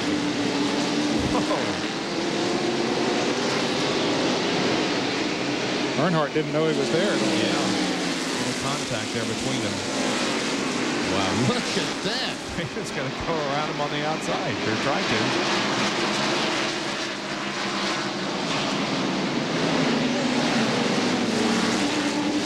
Got to pass the 24 car of Jeff Gordon before he gets back in the lead lap. Here's more on Craven with Jerry Punch. Guys, what happened with Craven on that pit stop was the air gun got jammed on the left rear, and they pulled the tire off. When they pulled the tire off, the jackman saw a tire coming and thought they were putting a tire on. The car dropped the jack, and they had no left rear tire on. They had to pry the car back up, pick it up, put a jack back under it, and put a tire on it. It's a wonder he didn't lose a lap. That was, of course, after a remarkable pit stop earlier in the race by the Craven crew. Well, in fact, he did lose a lap on that exchange, and right now he's trying his best to get it back. Get it back. Jeff Gordon was pulled off while he was battling with these guys trying to get around them. Jeff Gordon was pulled off with a pretty good lead in front of him. I'll put my trusty stopwatch on it here and find out that it's 1 5/10 seconds. Okay, 2.5 seconds. Now the 28 and the 5 are battling for position. Irvin and Terry Labonte for 3rd.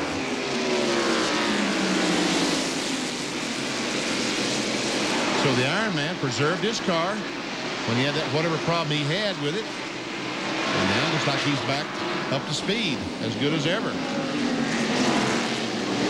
For your information, that 41 car picked up 0.15 of a second that last lap as we watch this battle here. Here's Jeremy Mayfield, who's running in 5th spot.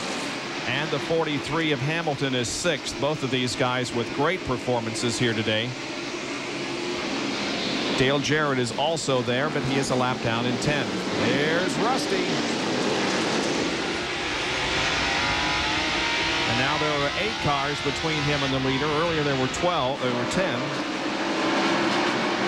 There's a battle for position between the, I'm sorry, it's not a battle between the 43 and 88 because 43 is on the lead lap. The 88 is on the same lap as the 25. Dale Jarrett gets up to Kenny Schrader in the Bud car. That would be a battle for position. Meanwhile, there's the leader of the race, Jeff Gordon, by himself. The cars through 8 through 19 for 1 lap down. So there are a lot of them in that position. Dale Earnhardt started this race in 8th position. He is currently the runner-up to Gordon.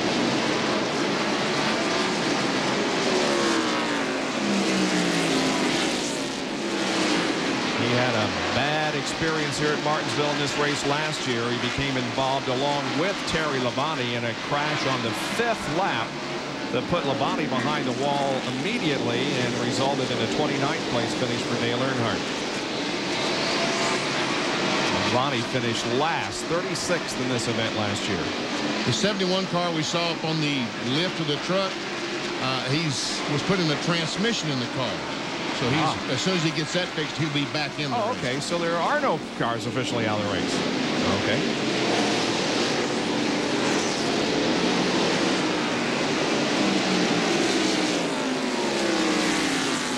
Mayfield and Hamilton continue their duel out there while Jeff Gordon sets the pace.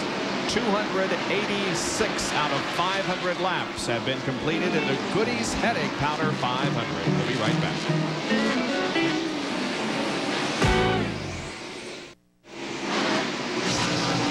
294 laps have gone by here at Martinsville Speedway in Martinsville, Virginia. This is the rear end of the main and tail Ford driven by Derek Cope.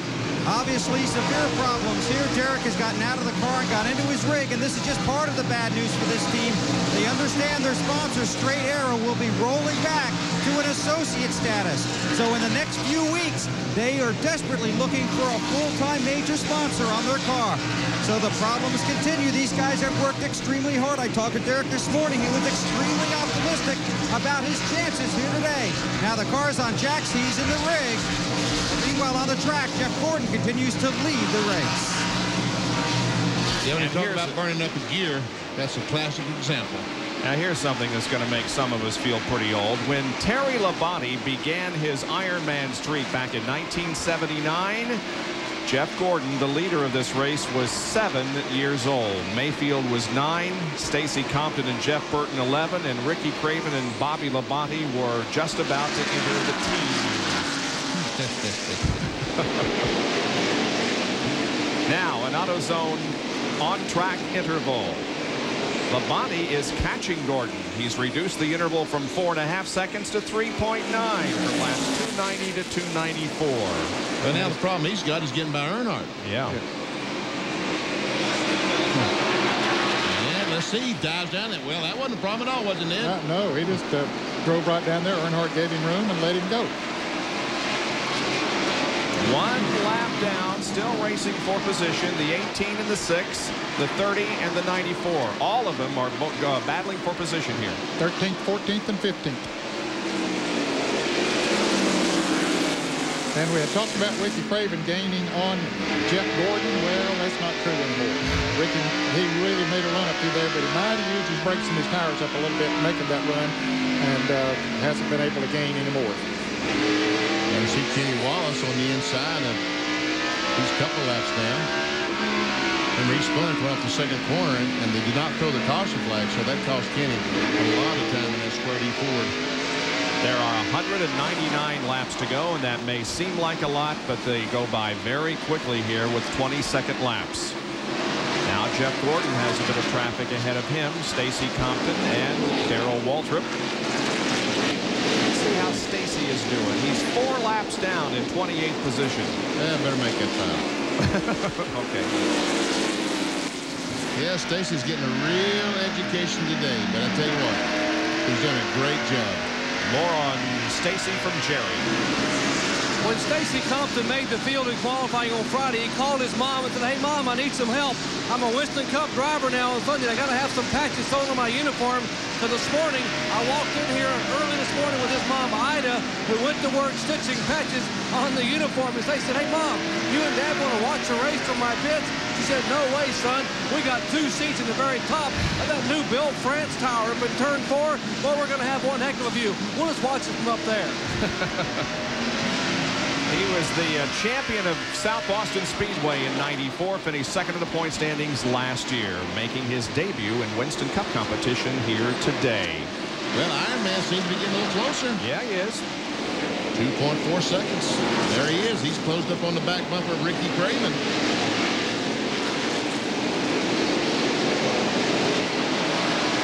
Look at this. Team Hendrick finishing first, second in the last 3 races this year. North Wilkesboro, Bristol, and Darlington too, huh? Wow.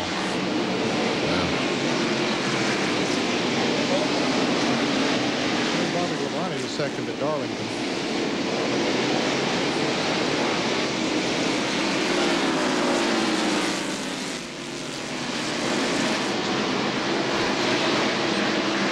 .36 seconds now between first and second. Never see Terry Labonte going under the Craven automobile.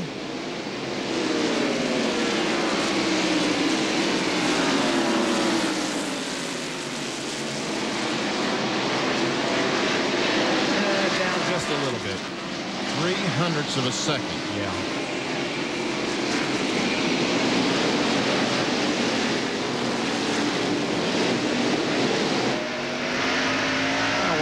A great deal of position swapping going on. We'll check on some of our in-car cameras, and how about an underneath camera and the brakes from Ricky Rudd's machine. Well, Ricky is really trying to take it easy on those brakes. You see as he goes down the corner, hits them, he'll immediately lift his foot off the brakes. Back with the 46 car of Stacy Compton. There we see Ricky Rudd. He is running in 17th position, 1 lap down.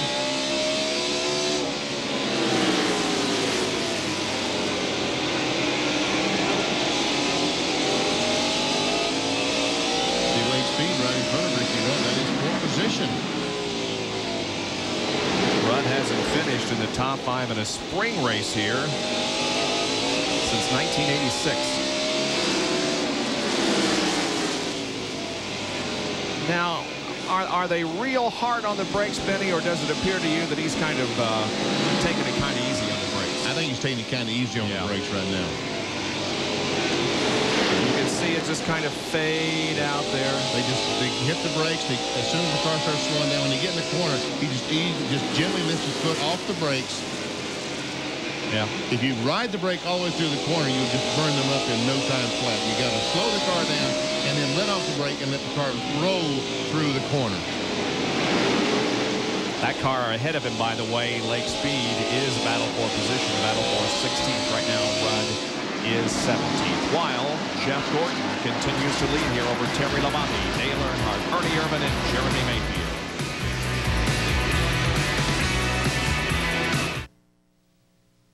Stay tuned after today's race for a special edition of NASCAR Shop Talk featuring Dale Earnhardt and your first chance to get the Earnhardt Centennial Olympic Edition diecast.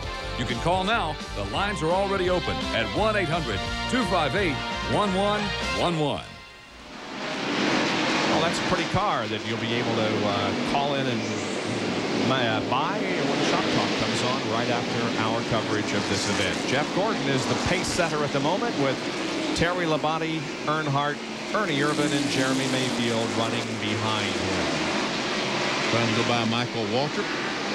5.4 seconds separate the top 5 with 2.2 between Gordon and Labonte now. Ernie Irvan seems to be gaining a little bit on Earnhardt. Yeah, we saw Derek Cole put the new gear in his car. Well, he stops while he's in there and fills it up with gas, and they say, okay, go ahead. Cope is 36 laps down, now in 31st.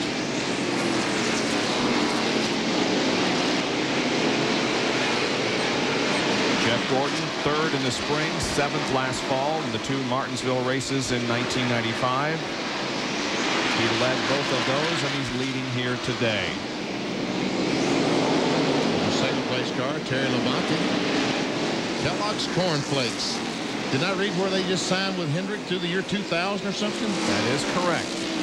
Hendrick Motorsports, Kellogg's, Terry Labonte, sponsorship through the year 2000. Good. And they'll also remain an associate sponsor on Jeff Gordon's car. Here's a Napa field summary.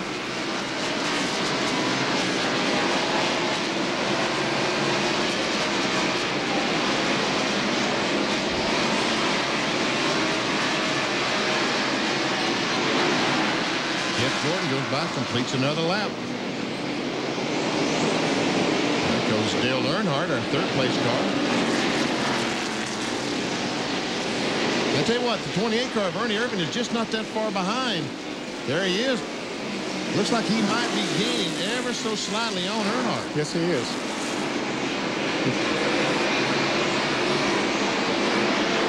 And then will come Jeremy Mayfield.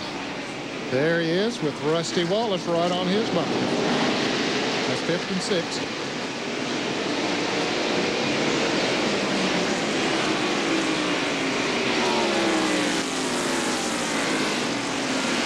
After Rusty, the next car is the 43 of Bobby Hamilton, the SDP Pontiac.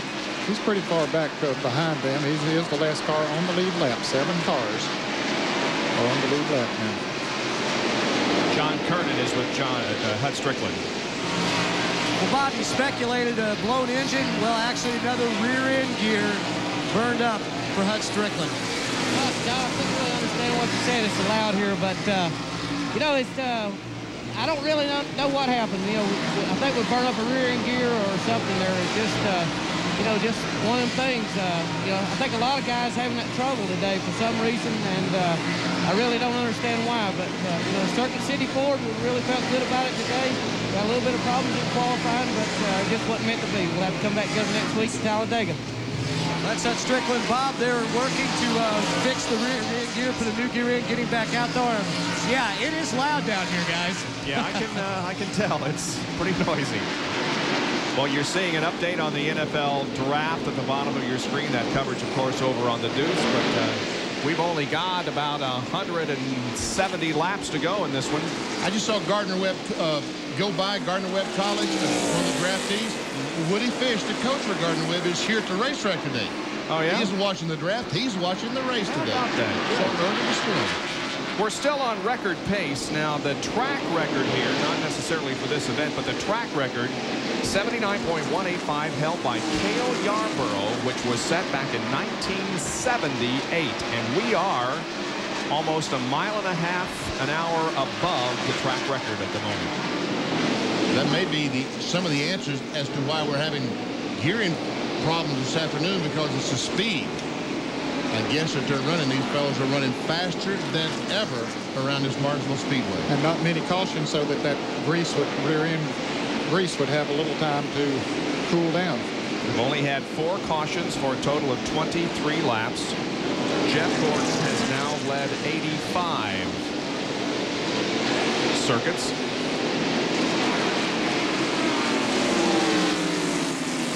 Find out about Michael Waltrip. He's carrying one of our onboard cameras. The 21 is 24th, 4 laps down. Right behind the 28 of Ernie Irvin.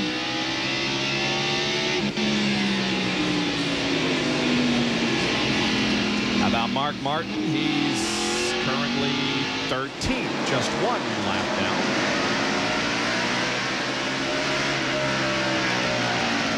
There we see out the back bumper of Mark Martin as Bobby Labonte comes up, and that's the position, isn't it, Dan? Yes, it is. Labonte is running in the 13th position and has passed Bill. Well, no, Bill Elliott passed Mark Martin. So anyway, yes, that is 4 positions. Ted Musgrave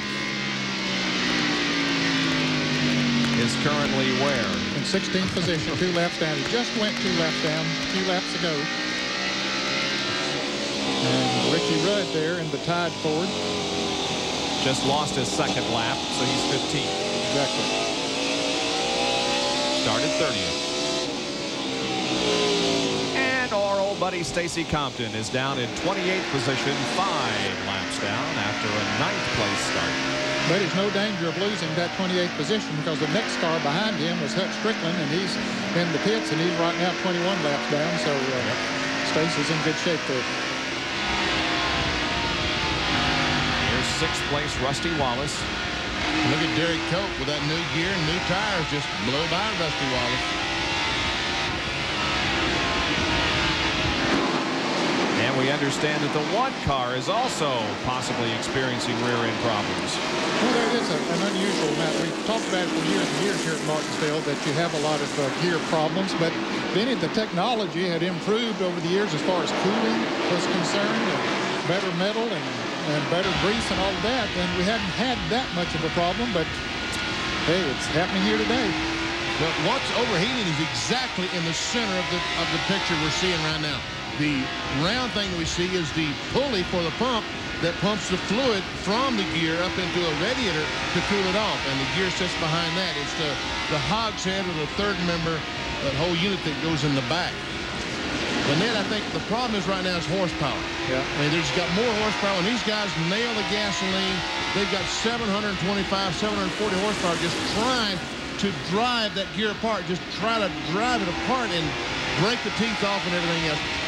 Builds up a tremendous amount of heat. That's hence the coolers for the radiators to try to cool the fluid, but evidently it's just not enough for the horsepower the cars have today.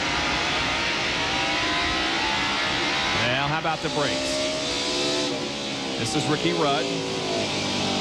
Still glowing pretty good. Yeah, but not as red as it could be if he was really standing on them. Yeah, if he was in the lead lap, those brakes would be redder than that. But right now, he says, hey, I'm a couple laps down. I need to finish this race as best I can. And that's exactly good. Watching the gears, you can tell. Watching the brakes, you can tell how easy he's going. Hey, there's the crush panels that you told us about a couple of weeks ago, BP. Yeah, let's see. You got a track fact about that. And those crush panels, that piece of aluminum with the lines to them, a roller does that. That's to keep the fumes from around the racetrack from coming up in the car with the driver, the heat and the fumes.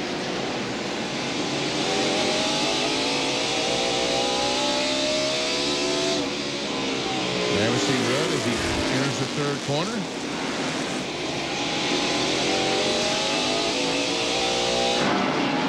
Here's the battle for 14th position. Mark Martin and Lake Speed. Lake is having a good run here today. He is having a good run. Mark Martin a moment ago about spun out down in 1 and 2. Dale Jarrett just had a problem coming off of turn 4. Has slowed dramatically here on the front straightaway. The points leader is very, very slow. You're right, Ned. And the right front brake, it looks like the brake problem on the right front. He had caught Ricky Craven, was running 9th, and Craven running in 8th place. Maybe he tried a little too hard to catch him. Wow, look at the camera in that right front wheel. We can see that the outside edge not even touching the racetrack. Last year here at Martinsville, Dale had a 7th and a 10th. I'm going to guess that the gear might have come out as he came off of that turn because he's coasting. He doesn't have power to get back here. I saw some smoke, but you're right. That may be what it is. Well, sounds like it's no brakes. Yeah, the crew comes out to try to get that car stopped, and they do. Well, if there goes the war wagon. Yep. If points were awarded right now, Dale Earnhardt would have the NASCAR Winston Cup points lead by 57, but there is a long way to go. As a matter of fact, Jared would fall to 3rd. And Terry Labonte is closing in on our leader, Jeff Gordon. So stay with us. We'll be right back for more action.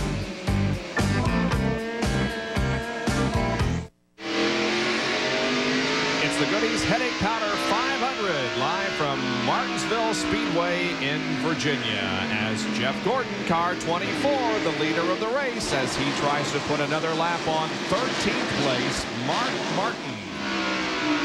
And right behind Jeff is Terry Labonte, 2nd place. He has gradually moved up and caught him.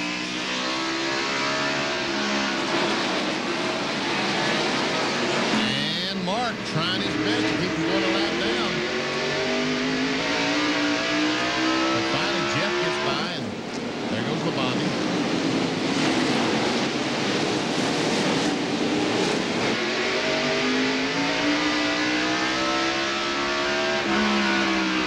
See, 144 laps to go here at Martinsville. By the way, Dave Marcus is back in the race. But another fellow who... I'm telling you, the points leader, Ned, I know you don't say if he had a problem, Bill Weber's down there. Well, guys, it is brakes. They're working on the right front. As you can see, the right front caliper and the brakes. They've checked the others, but this is their problem. They've got fans in there to try and cool things off, but Dale Jarrett had to be basically stopped by his crew. They've got new pieces laying right here that they're going to try and attach, but it's extremely warm in there, and this will take a little while. So Dale Jarrett's out of brakes, and another car reporting brake problems is the 46, so he may be out of brakes as well. You can see they also work on the left front down here. So Dale Jarrett getting front brakes, sitting behind the wall, watching his points lead dwindle away. Lap 359 here at Martinsville. They'll try and get him back out, obviously. This is going to take a little while. 140 laps to go, but if points were awarded right now, Earnhardt would move up 1 and take the points lead. Labonte would move up 1 to 2nd. Gordon would move up 3 to 3rd. Jarrett down 3 to 4th, and Ricky Craven would lose a position down to 5th. And then 6 through 10 would be Ricky Rudd down 1, Marlin the same, Elliott up 1, Rusty up 3, and Musgrave down 2 in 10th. We have a very competitive Winston Cup season on our hands here, and the 46 of Stacy Compton has rolled into the pit area, and he shut it down.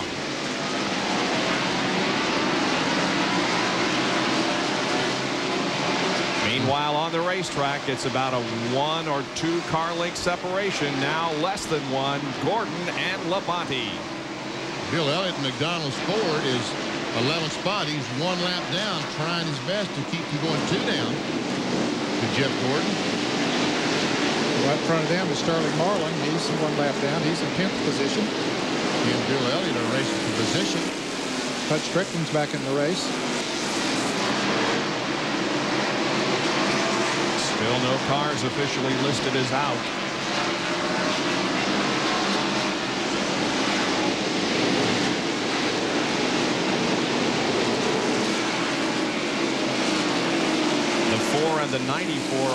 same lap, battling for position. Another AutoZone on-track interval. 4.9 seconds separated Jeff Gordon from third place Dale Earnhardt on the 358th lap.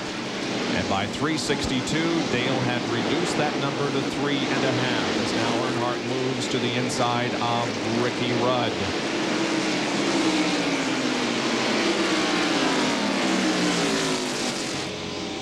Bernie Irvin has lost a few car lengths to Dale Earnhardt, but only a few. Yeah, one time he had gained on him and got up within about 10 car lengths, but now dropped back a few. Still hanging in there in fourth place. There we see Jeff Gordon able to get by Bill Elliott. Labonte comes along as well. Now they'll have to go up and start working on Sterling Marlin. 3.2. So I'm sorry, Bobby. They're pushing Stacy Compton's car behind the wall. Oh, that's the first stretch. Well, if he is out of the race, he sure put on a good show and has nothing to be ashamed of. And as you guys have indicated, went to school here at Martinsville today. Got some good experience. And did something that thousands and thousands of race drivers would like to do, is to qualify for a NASCAR Winston Cup race. You got that right. Now Gordon looking to put another lap on the 10th place car of Sterling Marlin.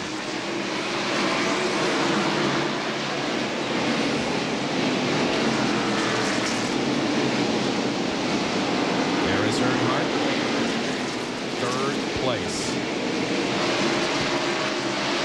We have a report that there's some debris in turn number 4. Don't know yet whether it's enough to bring out a caution. No caution is showing at the moment.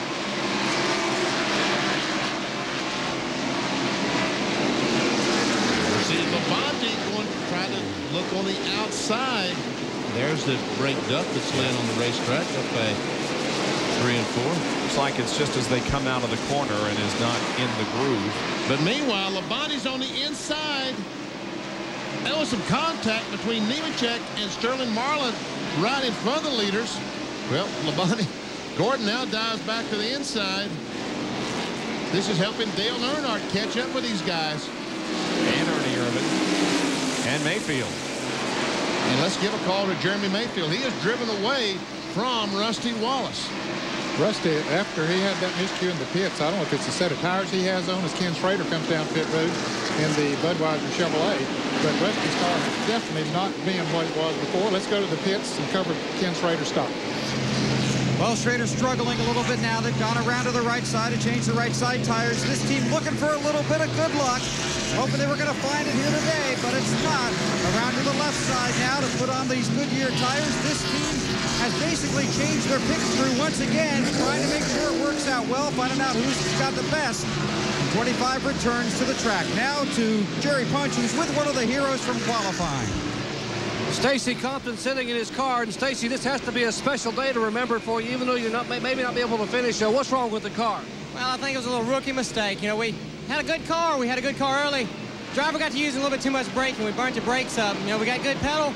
Just can't get the car to stop. We go down to the corner and it takes off. But you know, we'll be back. You know, we had a pretty good race. I mean, we got anything. You know, we wanted to finish. We got some seat time, but you know, we got this Chevrolet up front. You know, innovative machines, independent cable. It's awful good of them to come on the car. We'll come back. We'll get them. We'll get them next time we're back here. Yeah, he's a great race driver, but you can tell he's a rookie. He had trouble remembering his sponsor during the interview, but he got it in there. Stacy Compton, 28 years of age, his first start today, guys. Hometown hero here in the Lynchburg, Virginia area. Has had quite a weekend.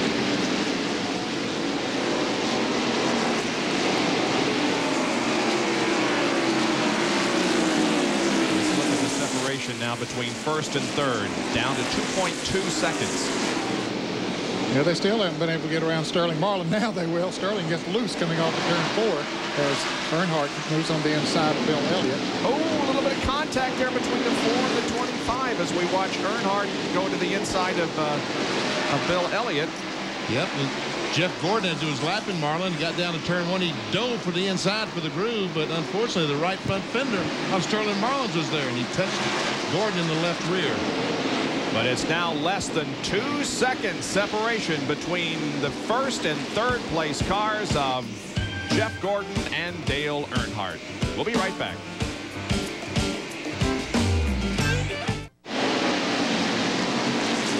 Back at Martinsville Speedway, the Goody's Headache Powder 500. New leader Terry Labonte has just passed Jeff Gordon to take over the lead. Man, oh man, the Iron Man. How about that? Going for 2 in a row. Well, Rusty Wallace has already made a pit stop, and now Jeremy Mayfield running in the top 10, 6 to be exact, comes in for his pit stop. Is this the last if we go green all the way? They should be able to go the rest of the way. They got about 118 laps to go. Rusty Wallace got to run 100 laps. Here's how Terry Labonte took the lead down in turn 3. Dives on the inside of Gordon. Jeff tried to contest him through that corner, but he could not get the bite off the corner like Labonte did, and there's the lead. Rusty Wallace ran 100 laps. There we see Jeremy Mayfield after the pit stop comes back out right in front of the 5 car. And the spin that Bill Elliott spun, no caution yet. But Bill probably will come down pit road. He wants a caution, but he's not going to get it yet. Nope. Well, he's not coming down pit road. Well, Rusty Wallace and Jeremy Mayfield was just screaming, nope, no caution. Oh, and Bill goes to the corner. Maybe 3 abreast in the corner, but everything is okay. They all made it. Dale Jarrett going down pit road to go back on the racetrack. And Terry Labonte is just driving away from Jeff Gordon. Let's watch the replay and see what happened to Elliott. Well, he gets the car loose, and when he backs off to catch the back end, Jeff Bodine comes along and touches him in the back bumper. Jerry Punch covering Ricky Craven's pit stop. A great pit stop, 17, 18, 19 and a half seconds for Ricky. 4 tires and fuel. That should be his last stop. Let's go back to John Curtin in front of Bobby Hamilton. Bobby Hamilton pulls the number 43 SGP Pontiac into his pits. It's a 4-tire change. Looks like they will make a chassis adjustment. No, actually, they're going to go to the track bar, make a track bar. Let's go to the Labonte pit, Bill Weber. Terry Labonte looking to make it 2 wins in a row. Qualified 7th here. Right side, front tire on, working on the right rear. Now they swing around to the left side, putting in enough fuel to get Terry to the end. Works 3:86 is the lap count. Waiting now on the left rear. Now Terry's away. I got it at 21.49. And Gordon is in, and Punch is there. Final pit stop for Jeff Gordon, defending Winston Cup champion. Right side tires, and apparently, well, they're going to take right sides only, but now they're going to go ahead and put all 4 on every come to the left side of the car. They clean the windshield. The front grille has been pushed in on the DuPont Chevrolet as left side tires going out. Here is Earnhardt coming down pit road. Bill Weber is there. And Dale Earnhardt is here for his final stop. He'll get 4 tires, then takes a drink. They fuel the car, working on the right side. Now they come around to the left, bring the jack around, clean the windshield. Lap 389 on the board. Earnhardt had stalled the car, but now gets it refired. Tightening the lug nuts. Left front, left rear, Earnhardt's away at 20 flat. 28 car heading down pit road. John Curtin waits. Ernie Irvin will pull in. It'll be a 4-tire change. His last scheduled stop. 110 laps from the end of the race. No chassis adjustment, no air pressure adjustment. Larry McRindle's told me it takes about 15 laps before the car really starts to run well. Left side tires going on. Waiting so far. A flawless pit stop. Let those tight dirties down to the way.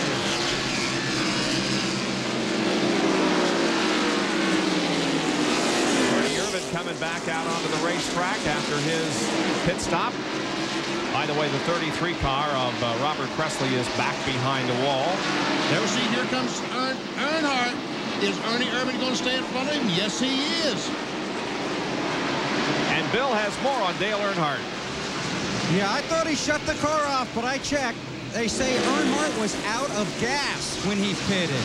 So out of gas. Now the 3. The door with a 28 as they come down the front stretch. So a close call for the 3 bunch. Earnhardt by the 28. Dale Earnhardt got his fuel as well as his tires. Now back in the race. I think Ernie just a couple of laps to get the air pressure built up in those tires and get the tires seated in a little bit.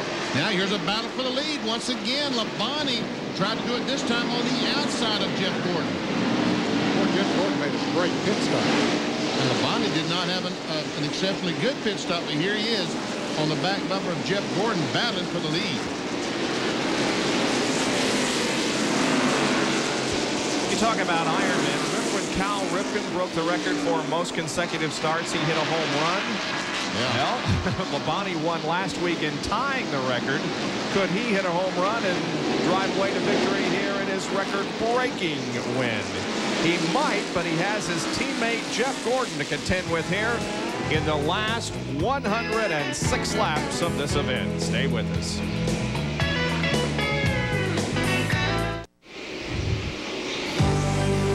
ESPN Speed World Live coverage of the Goody's Headache Powder 500 from Martinsville is being brought to you by Western Auto. Western Auto and Western Auto Parts America are the official auto parts store of NASCAR. By Pontiac, proud sponsor of the 1996 U.S. Olympic team.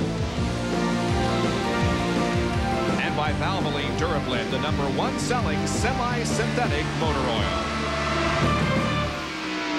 Well, we now have 100 laps to go at Martinsville. It's Jeff Gordon, Terry Labonte, and the third member of Team Hendrick right in the middle of things here with Ken Schrader, although Ken is a lap down in 9th. And Schrader just lost a spot to Ricky Craven in the 41 car. So now Schrader goes 2 laps down. Ricky Craven is in a lap by himself at the moment. He's the only driver that is 1 lap down, but the leader is bearing down on him. They're lined up in a row, 3 Team Hendrick cars. Rick Hendrick's first victory was here at Martinsville. You remember who gave him that? Jeff Bodine, I guess. Very good. Okay. So Jeff was his first driver when he came in.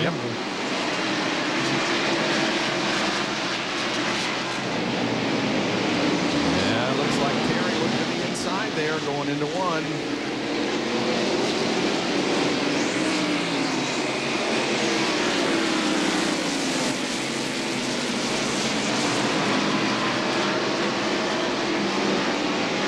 Here's a Napa Field summary. Look for your favorite driver and see where he's running at the moment.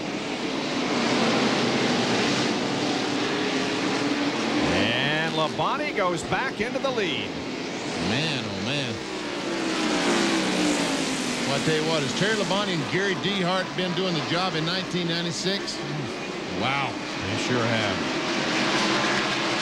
Last week, Terry had the highest payday in his Winston Cup career, winning $229,000, which put him over the $11 million mark in career earnings.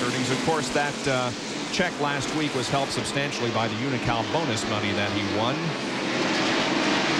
But what a great year he is having.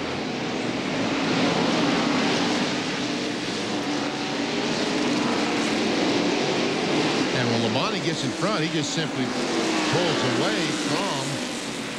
There's Rick Hendrick, and boy, he's a very happy car owner right now. He's got 1st, 2nd, and 9th. Man. And now Ricky Craven goes 2 laps down in 8th position.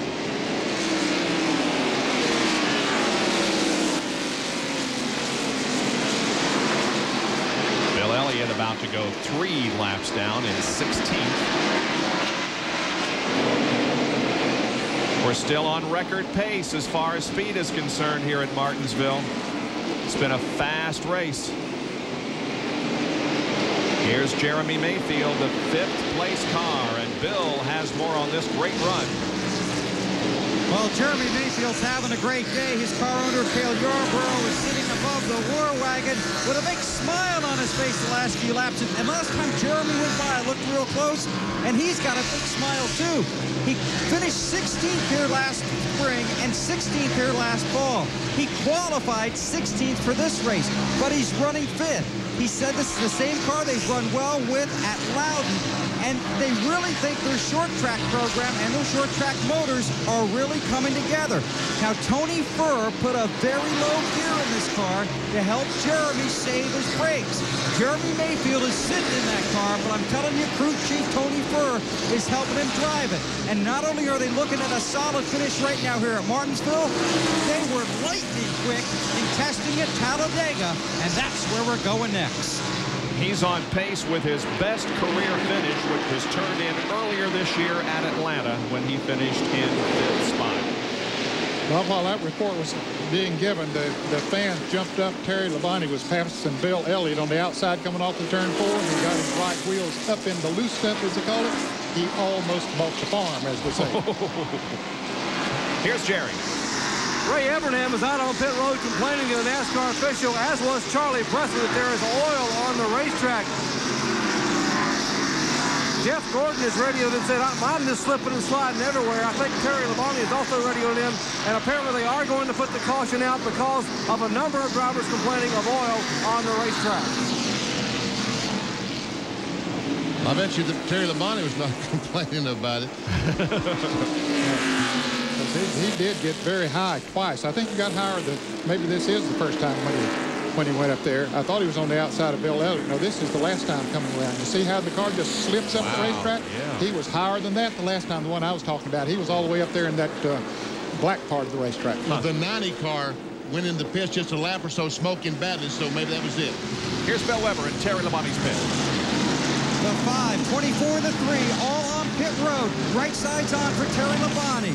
They swing around to the left side. They'll put on tires there, down to Jerry Punch. No air pressure, no conditioning adjustment whatsoever. Left side tires already going on the car. Right sides have gone on as they are almost here. Terry Labonte down pit road. Jeff Gordon is second and Earnhardt is third. Let's check in the back pits with left side tires going on Ernie Irvin's car. The 4-tire change, no chassis adjustment. There goes Terry Labonte, Jeff Gordon, Dale Earnhardt. But there goes Ernie headed down pit road. He'll fall in line in the 4th position. Yeah, he's going to beat Rusty Wallace out. But I think the 24 car got across that line down there first. It was There's close. Another advantage of being in that first pit down there. Of course, the NASCAR officials will figure it out. That was just my opinion as I looked at it, but we'll see. Yeah, there's been a lot of talk about that recently. How should the defending Winston Cup champion have the right to have that first pit stall? Because look what happens when the car comes down on the jack. He is immediately there at the line, and that is about as close as you can get. Man, that is about as close as you can get, isn't it? NASCAR will have to call that one. Who got out first? Was it Labonte or Jeff Gordon? They'll make that decision, and while they do, we'll take a break and be back with more from Martinsville, Virginia.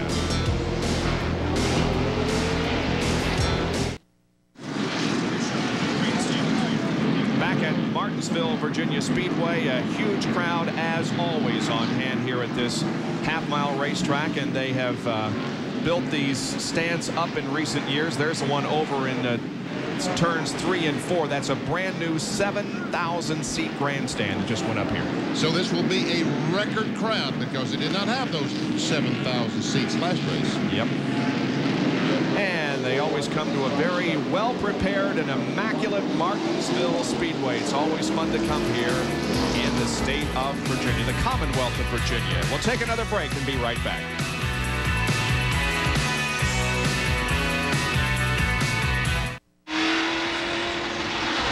At Martinsville, and as we look back on the field from the Pontiac pace car, you can see how NASCAR has determined the lineup. It's Jeff Gordon in front of Terry Labonte, and the third Hendrick car is on the right. That's Ken Schrader, and he's 2 laps down in 8th.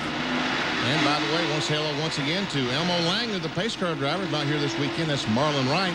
Also, Buster Alton not here this weekend. And Billy Engel, his wife Pat, had some surgery on Friday. He did not make the trip up here this weekend. So all you folks get well. Really. Green flag is out. Back to racing at Martinsville. We've had 15 lead changes so far today, and the race record is 18, set back in 1979.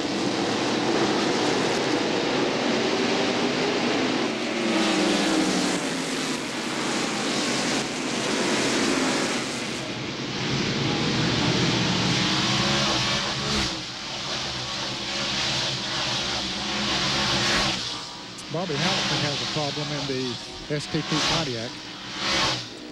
Car just didn't take off real good for him. Almost all the field has passed him by. He's running in 7th place, 1 lap down. He had just gone a lap down right before that caution was found. Well, we're looking at the 98 car of Jeremy Mayfield. He's our 6th place car. Coming out of turn 2, Benny, he got a little bit loose, a little sideways. Lap ago. Terry Labonte coming off turn 2 that time, looked underneath the 24 car of Gordon, and he's looking under it again. I think Jeff Gordon's trying to stay off the bottom of the racetrack. Evidently, he still feels there's some oil or something down there.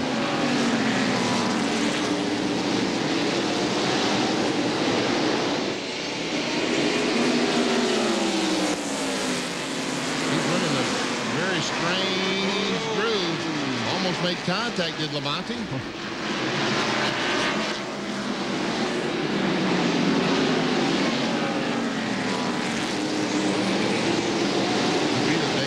Spotter for Jeff Gordon said, look, there's some oil down there. Be careful on the bottom because he's running higher than he normally does. Fourth and fifth here, Ernie Irvin and Rusty Wallace. Rusty didn't seem to have any problem on the bottom, did he? Labonte still trying to get inside of Terry Labonte. Jeff has led 159 laps. Rusty led 150 earlier, so right now Gordon has led the most. Now, if Dale Earnhardt can come up here and win this race, he'd pick up, what, $60,000, I believe it is, bonus from Winston. That's right. As a result, he would be the points leader. And 10,000 a race added on to it. It hasn't been won since he won it at Rockingham the second race of the year. Labonte is right there. He sure is. He dives down to the inside.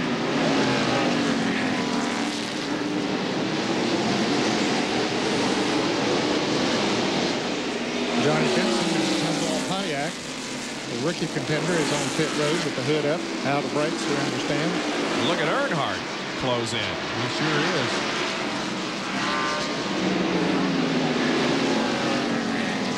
Now Gordon has moved back down to the preferred line here at Martinsville Speedway, right up against the curbing on the inside of the racetrack.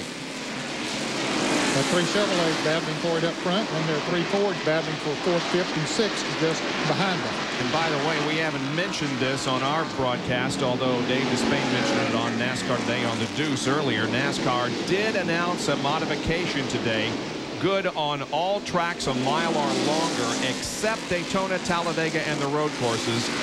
A reduction of an additional ½ inch in the rear portion roof line on the Thunderbirds. So what that means is that the Thunderbird, the front of the roof will stay intact. Behind the windshield, that will stay there.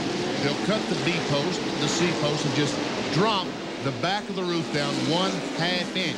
They'll do that by checking the ½ inch on the spoiler, on the template they use across the center of the car, and they'll allow them 1/2 inch where the rear window meets the roof. That goes into effect to Charlotte, yes. Winston Select. Yep, on May 17th and 18th. There's those 3 Fords that are battling for 4th, 5th, and 6th. Ernie Irvin, Rusty Wallace, and Jeremy Mayfield. Johnny Benson goes back out on the track.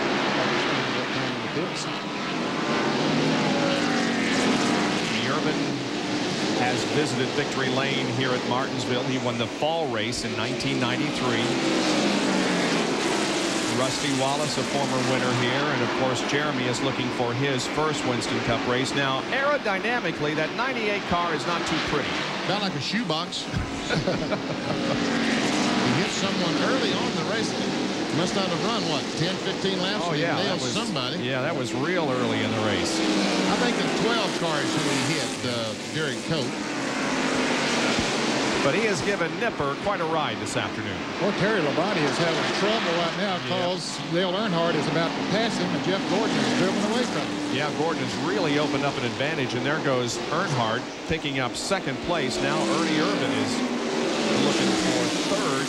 Obviously, something has gone amiss on the Labonte car.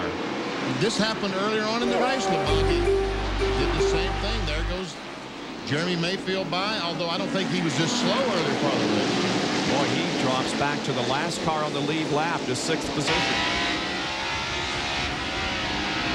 So maybe not a home run in the record-setting Ironman race. But the Hendrick team still has the top dog at the moment. There he is, Jeff Gordon. He's got quite an interval now between himself and Dale Earnhardt as the laps wind down with less than 63 to go. 1.8 seconds. Here is a position attempt by Bobby Labonte. 9th and 10th. They're both 2 laps down, Labonte and Craven. All those cars, Schrader, Bobby Labonte, and Ricky Craven, all 2 laps down, all battling for position. We're told that it's brakes is the problem on the Kellogg's Chevrolet. Well, you can have an iron man, but you can't have iron brakes. And that has caused Labonte to drop back to 6th spot.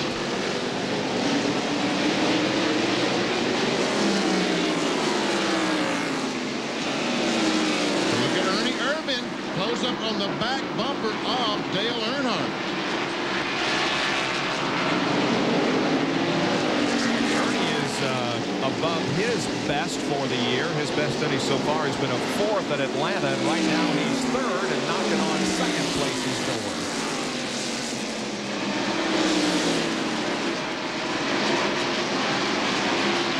.59 laps to go here at Martinsville. It's still Jeff Gordon up front with Earnhardt, Ernie Irvin, Rusty Wallace, and Jeremy Mayfield, the top 5.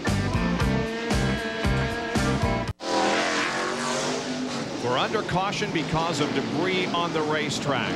Most of those in the lead lap have come in, but Ernie Irvin and Dale Earnhardt didn't. Mark Martin came in and appeared to have no brakes. Terry Labonte just now going out of the pits. And we'll see how they came in now.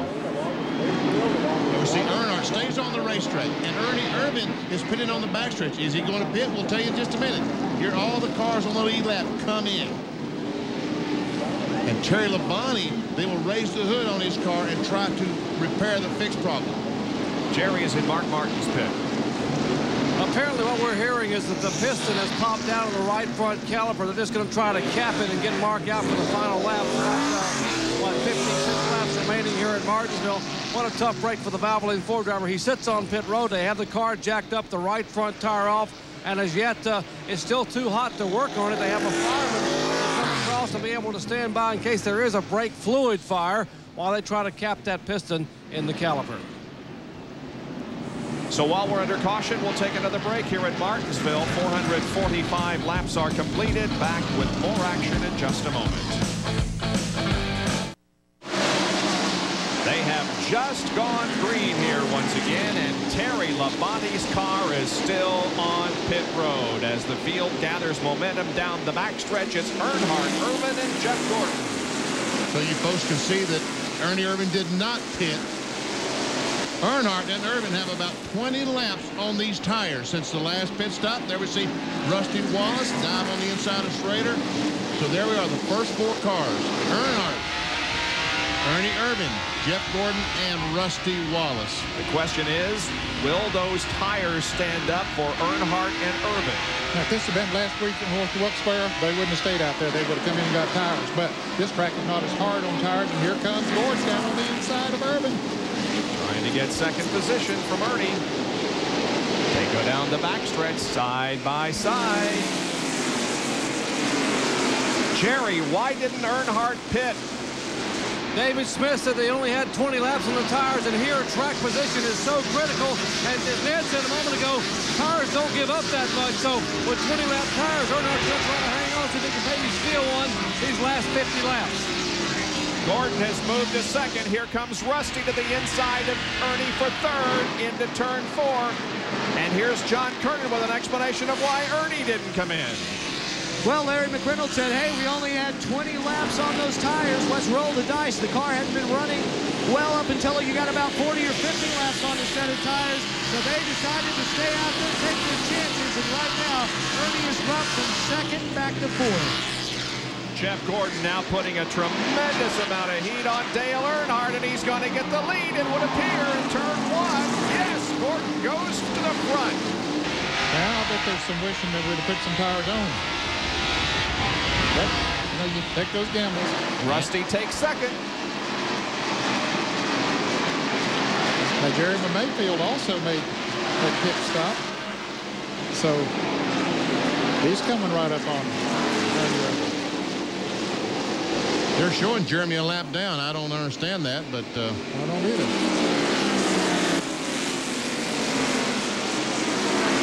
Terry Labonte is back out running slow on the racetrack. He's using the inside. Now they've corrected that, Benny. Okay, He's not a lap down before. I didn't see how that was possible either. Yeah, here comes Ernie Irvin. He's going to try to dive on the inside of Earnhardt. And he does it. And Labonte going back in the pits or coming out of the pits or something. I think he's just running that inside lane. He doesn't have any brakes, and he's just running that. Well, it's coming back in now. You just mentioned that, Benny.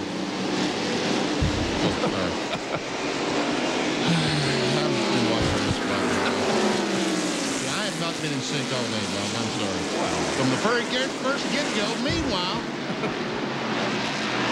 Jeremy said, come on, guys, go on. How we ever get to the front if you don't go on? Yeah, because those front two cars, Gordon and Wallace, are running away from these guys while they battle back here. Oh, some contact between the 3 and 98. But Mayfield gets the spot. He's up to 4th. So far. And he does have it. Well, I spoke too soon. I misspoke again.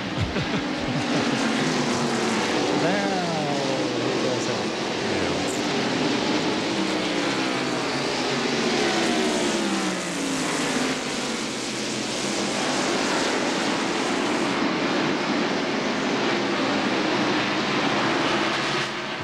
Looks like Nipper past Chipper. Oh, we got some trouble. Oh, Jeff Bodine. Still no caution if he can just put in first gear. Here comes the leaders. And Bodine pulls away. There will be no caution.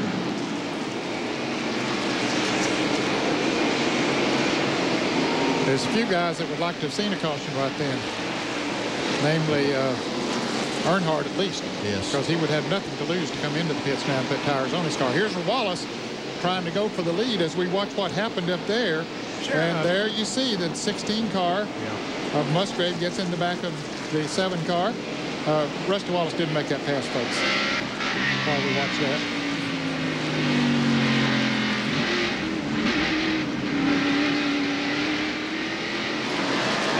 That's how Jeff Bodine spun around, but it did not result in a caution.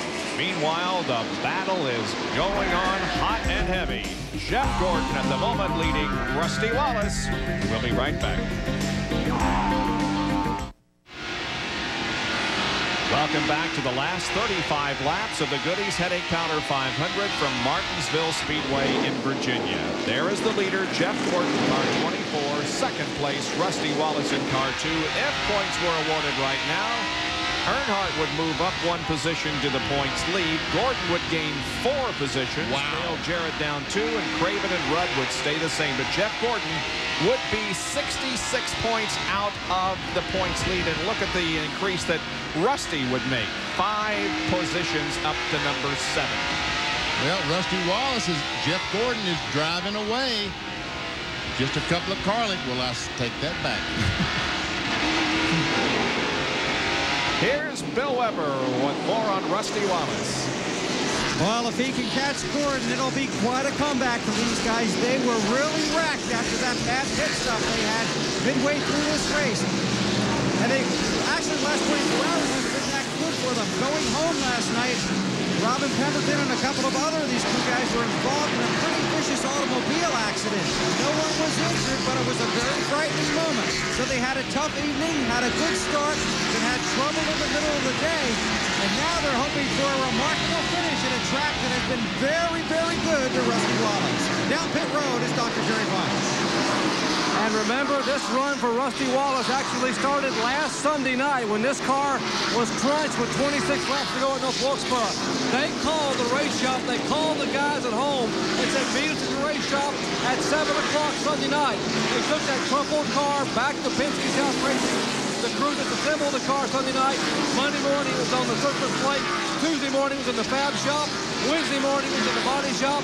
And Thursday afternoon it was loaded to bring to Martinsville. So you got to give Gary Brooks and the Penske's house crew quite a hand. They worked around the clock to get Ronnie back together and bring it to Martinsville. Nobody has won a spring race here at Martinsville besides Rusty Wallace since 1992. He has won in 93, 94, 95. He's second and looking for the lead from Jeff Gordon. He's challenging once again. Oh, he hit the curb that time. And see what it cost him? Just that little bit of a slip cost him at least 3 car lengths. Jeff Gordon has just clinched the 5 bonus points for leading the most laps. And here's another battle. 2 laps down for 7th position. Bobby Labonte in car number 18 and Ken Schrader in 25. Well, John Wilson, the engine builder on the 18 car, told me this morning they were not running very good, but he said we must surprise ourselves. I think if they go home with an 8th place, they would be pleasantly surprised. Yep, he's battling for 7th. So. That would be even better. He'd be more surprised at that, wouldn't he?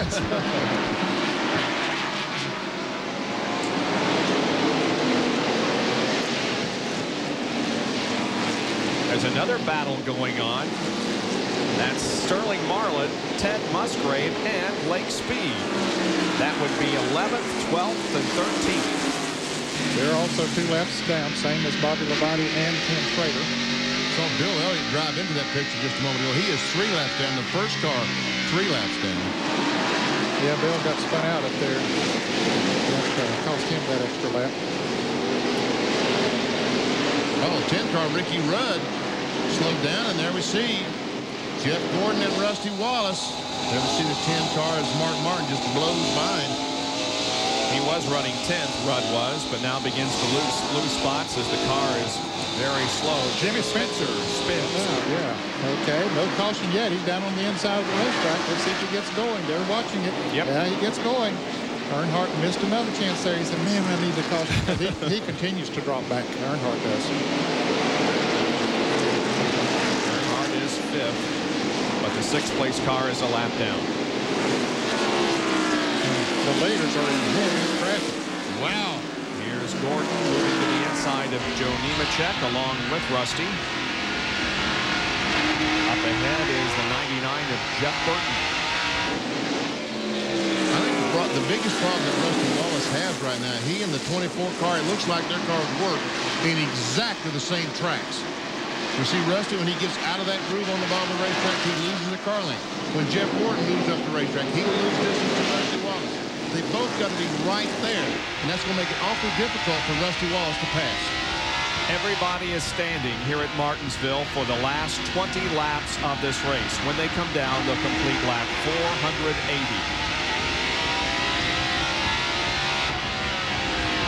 Gordon now with a couple of car length advantage on Rusty.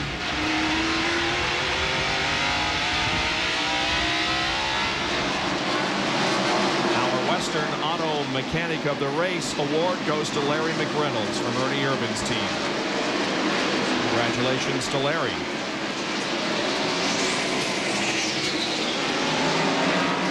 There is Ernie, who's running in 3rd spot and having a great day. Started 34th, didn't you say, Ned? He started 34th. Yep, started on a provisional. Yep. And 34th position. You see the leaders once again. You know, there's a muffler coming, the AP exhaust, that has an award for the most positions gained. Ernie Irvin will win that today, hands down. Yeah, he's pretty much cinched that one. I think he won it at Atlanta, too. He started back at about 36 or something. He finished 4th down there. Yep. Again, this will be Ernie's best finish in 3rd if he does hang on to that spot this year. Looks like Gordon right now. Seems as though he's put a car length on Rusty. Jeff Gordon's best finish here came in this race last year. He finished 3rd. He's never won. Rusty has visited victory lane 5 times before, 3 in this race, 2 in the fall event. Ricky Rudd once again very, very slow. I guess he's out of brakes. Oh, Rusty's not too far behind right now. And Jerry Punch has a report.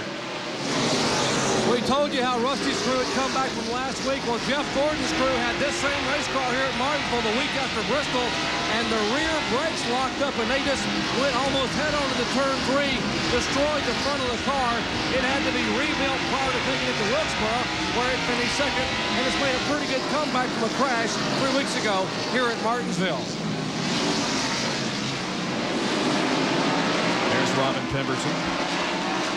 Watching his driver, Rusty Wallace, try to chase down and pass Jeff Gordon. There's some traffic that Rusty may be able to utilize to get by Jeff Gordon. That will be the 12 car.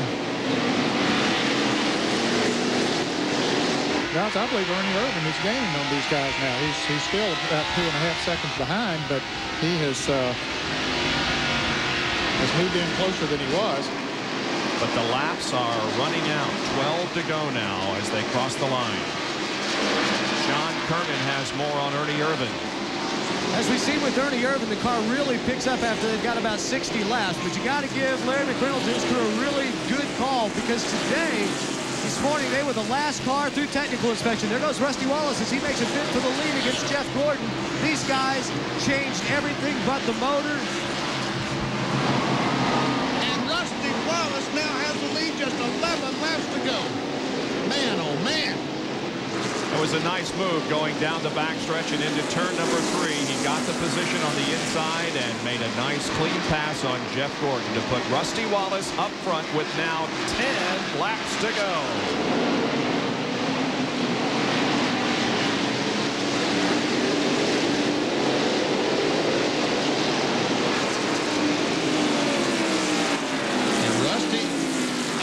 Just trying to lay back and cool something down, or cool his brakes down, cool the engine down.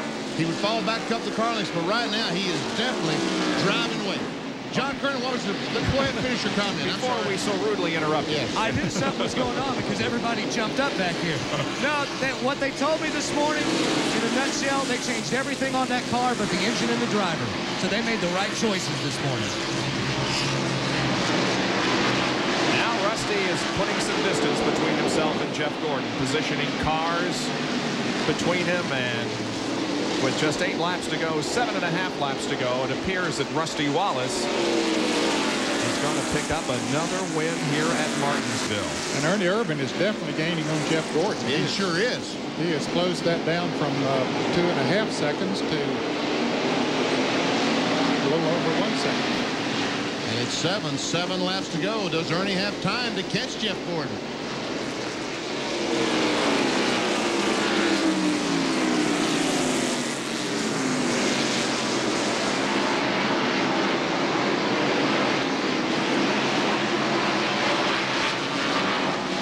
There we see Jeff Gordon and Ernie Irvin. Rusty Wallace just continues to pull away from Gordon.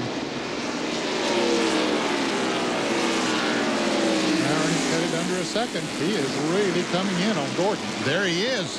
He's right there. And Kenny Wallace between the two. And Kenny Wallace just goes over and lets Ernie go. Can he catch him? He's got 5 laps. A lot of time. I believe he can. Yeah, he has caught him. He's only a car length and a half. Yep.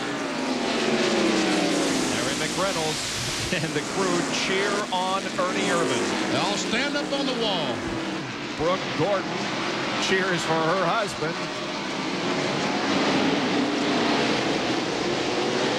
Now let's see how Ernie handles this off the corner onto the backstretch. He got a run and he's going to pass. Yes, he does it. Ernie Irvin goes to they get together. Gets a little bump from Jeff Gordon. I started to say that bump might be enough for Jeremy Mayfield to catch the 24 car of Jeff Gordon, but I doubt it with only 2.5 laps to go. Nevertheless, the Texaco Haviland crew is very happy. You think he had just taken the lead instead of second position. But Ernie Irvin is through to his best performance of 1996. There is the leader, however, Rusty Wallace, who has not won a NASCAR Winston Cup race in the last 15 events. His last win was at Richmond last fall. The white flag comes out for Rusty Wallace. Oh, the 41 car spins. Ricky Craven. Here comes Rusty. No caution. And Ricky gets the car going again. Does a nice 360. Keeps going. We're on the final lap. Rusty Wallace is just behind Ricky Craven. Here comes Rusty off of corner number 4. And Rusty Wallace wins his first event of 1996. His 43rd career win and his 19th short track event. And here's Bill Weber with Randy Pemberton. Well, Robin, he's talking to his driver. Congratulations. I was waiting for something to fall out of the sky and hit you, but it didn't happen. I didn't even hear you. The pit crew, you know, we had a little problem early on, but they've done a great job as usual. That son of a gun right there can work on a race car. I'm telling you, he's great. I said I was waiting for something to fall out of the sky and hit you, like you said last week. Oh, yeah, like I had a truck run in front of me yesterday on the way home, and something fell out of the sky last week. This is really good. What a way to go. Ty and the King, too, man. Two of my best guys. Robin Pemberton and Rusty Wallace and the Miller boys going to victory lane. And Ford wins its second race of 1996 after 6 straight Chevy victories. Back to talk with Rusty in just a moment. Okay, Rusty, come on out. Okay, partner. Here we go. Big one over there. For the 6th time, Rusty Wallace wins at Martinsville. He now has 12 wins in the last 31 short track races. To our McDonald's Winner's Circle interview, here's the good doctor. Rusty, you're making a habit of this in Martinsville, 4 in a row here in the spring. Well, I wanted to break the record. We did it today. Labonte broke Petty's 514 start. We broke the 4 in a row record. It was great. Just got the car right at the very end. It was not too girly, and we got to fix it finally. You guys got to be awfully proud of these guys who started Sunday night putting Ronnie back together after Wilkesboro. They did a good job. My hands off to them. They worked the rear end off, and I drove it hard. Got a little warm out there. I got a little tired, but I'd like to thank Miller Brewing Company, Goodyear Tires, Fleetwood, Meade, all the guys out there did a hell of a job. I mean, all our sponsors, wonderful deal, and Bosch, all of them. It was a neat deal today. Ford Motor Company finally got their first win. You were chasing Gordon. I heard Robin Pemberton tell you there's 15 to go. Go after him. Did you think you were going to be able to get by him? You thought it might be a little tougher? I think he was stronger earlier in the race than he was at the end. I think something went wrong with him. He started slowing up or losing the brakes or something, but I was really killing him off the corner, and that's where my car was weak all day long. I finally got the turn good. It worked out. Rusty Wallace becomes the 5th different winner in 1996. Congratulations to Rusty Wallace, 42nd career win, 4 straight in the spring race. Here's Bill Weber with the new points leader. And Dale Earnhardt is leading the points. You took a gamble here. You guys decided not to pit, Dale.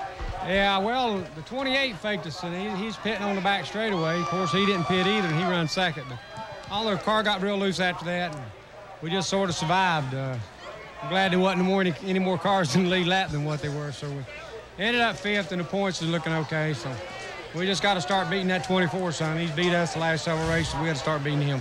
Dale Earnhardt 5th on the race and 1st in points. 76-point advantage unofficially over Jeff Gordon at the end of this race. Back to wrap it up in a moment. ESPN Speed World coverage of the Goody's Headache Powder 500 from Martinsville being brought to you by Budweiser, official sponsor of the 1996 Olympic Summer Games. This Bud's for you. By McDonald's, on the track and in our restaurants. Just watch us cook. And by Chevrolet. One car company has won more races in the history of NASCAR. Genuine Chevrolet. Well, we take a look at the final results here this afternoon. 5 cars ended up on the lead lap, and Jeremy Mayfield had his career best. A 4th place finish. Bobby Hamilton back in 6th. That ties his best for the year. Darrell Waltrip, the winningest driver here at Martinsville, finishes in 16th position. Terry Labonte wound up in 24th place. After a tough break and after he ran up front for almost all of the event. We'll be back to wrap it up and get set for Shop Talk in just a moment. Stay with us. The new quest for the Cup points leader is Dale Earnhardt. Jeff Gordon increased by 4 to 2nd in the points, 76 behind Jarrett, Craven, and Labonte to complete the top 5. We're headed to Talladega. Friday qualifying, Saturday the ARCA race, Sunday NASCAR today, the Winston Select 500 at 1:30. Shop Talk next. So long, everyone.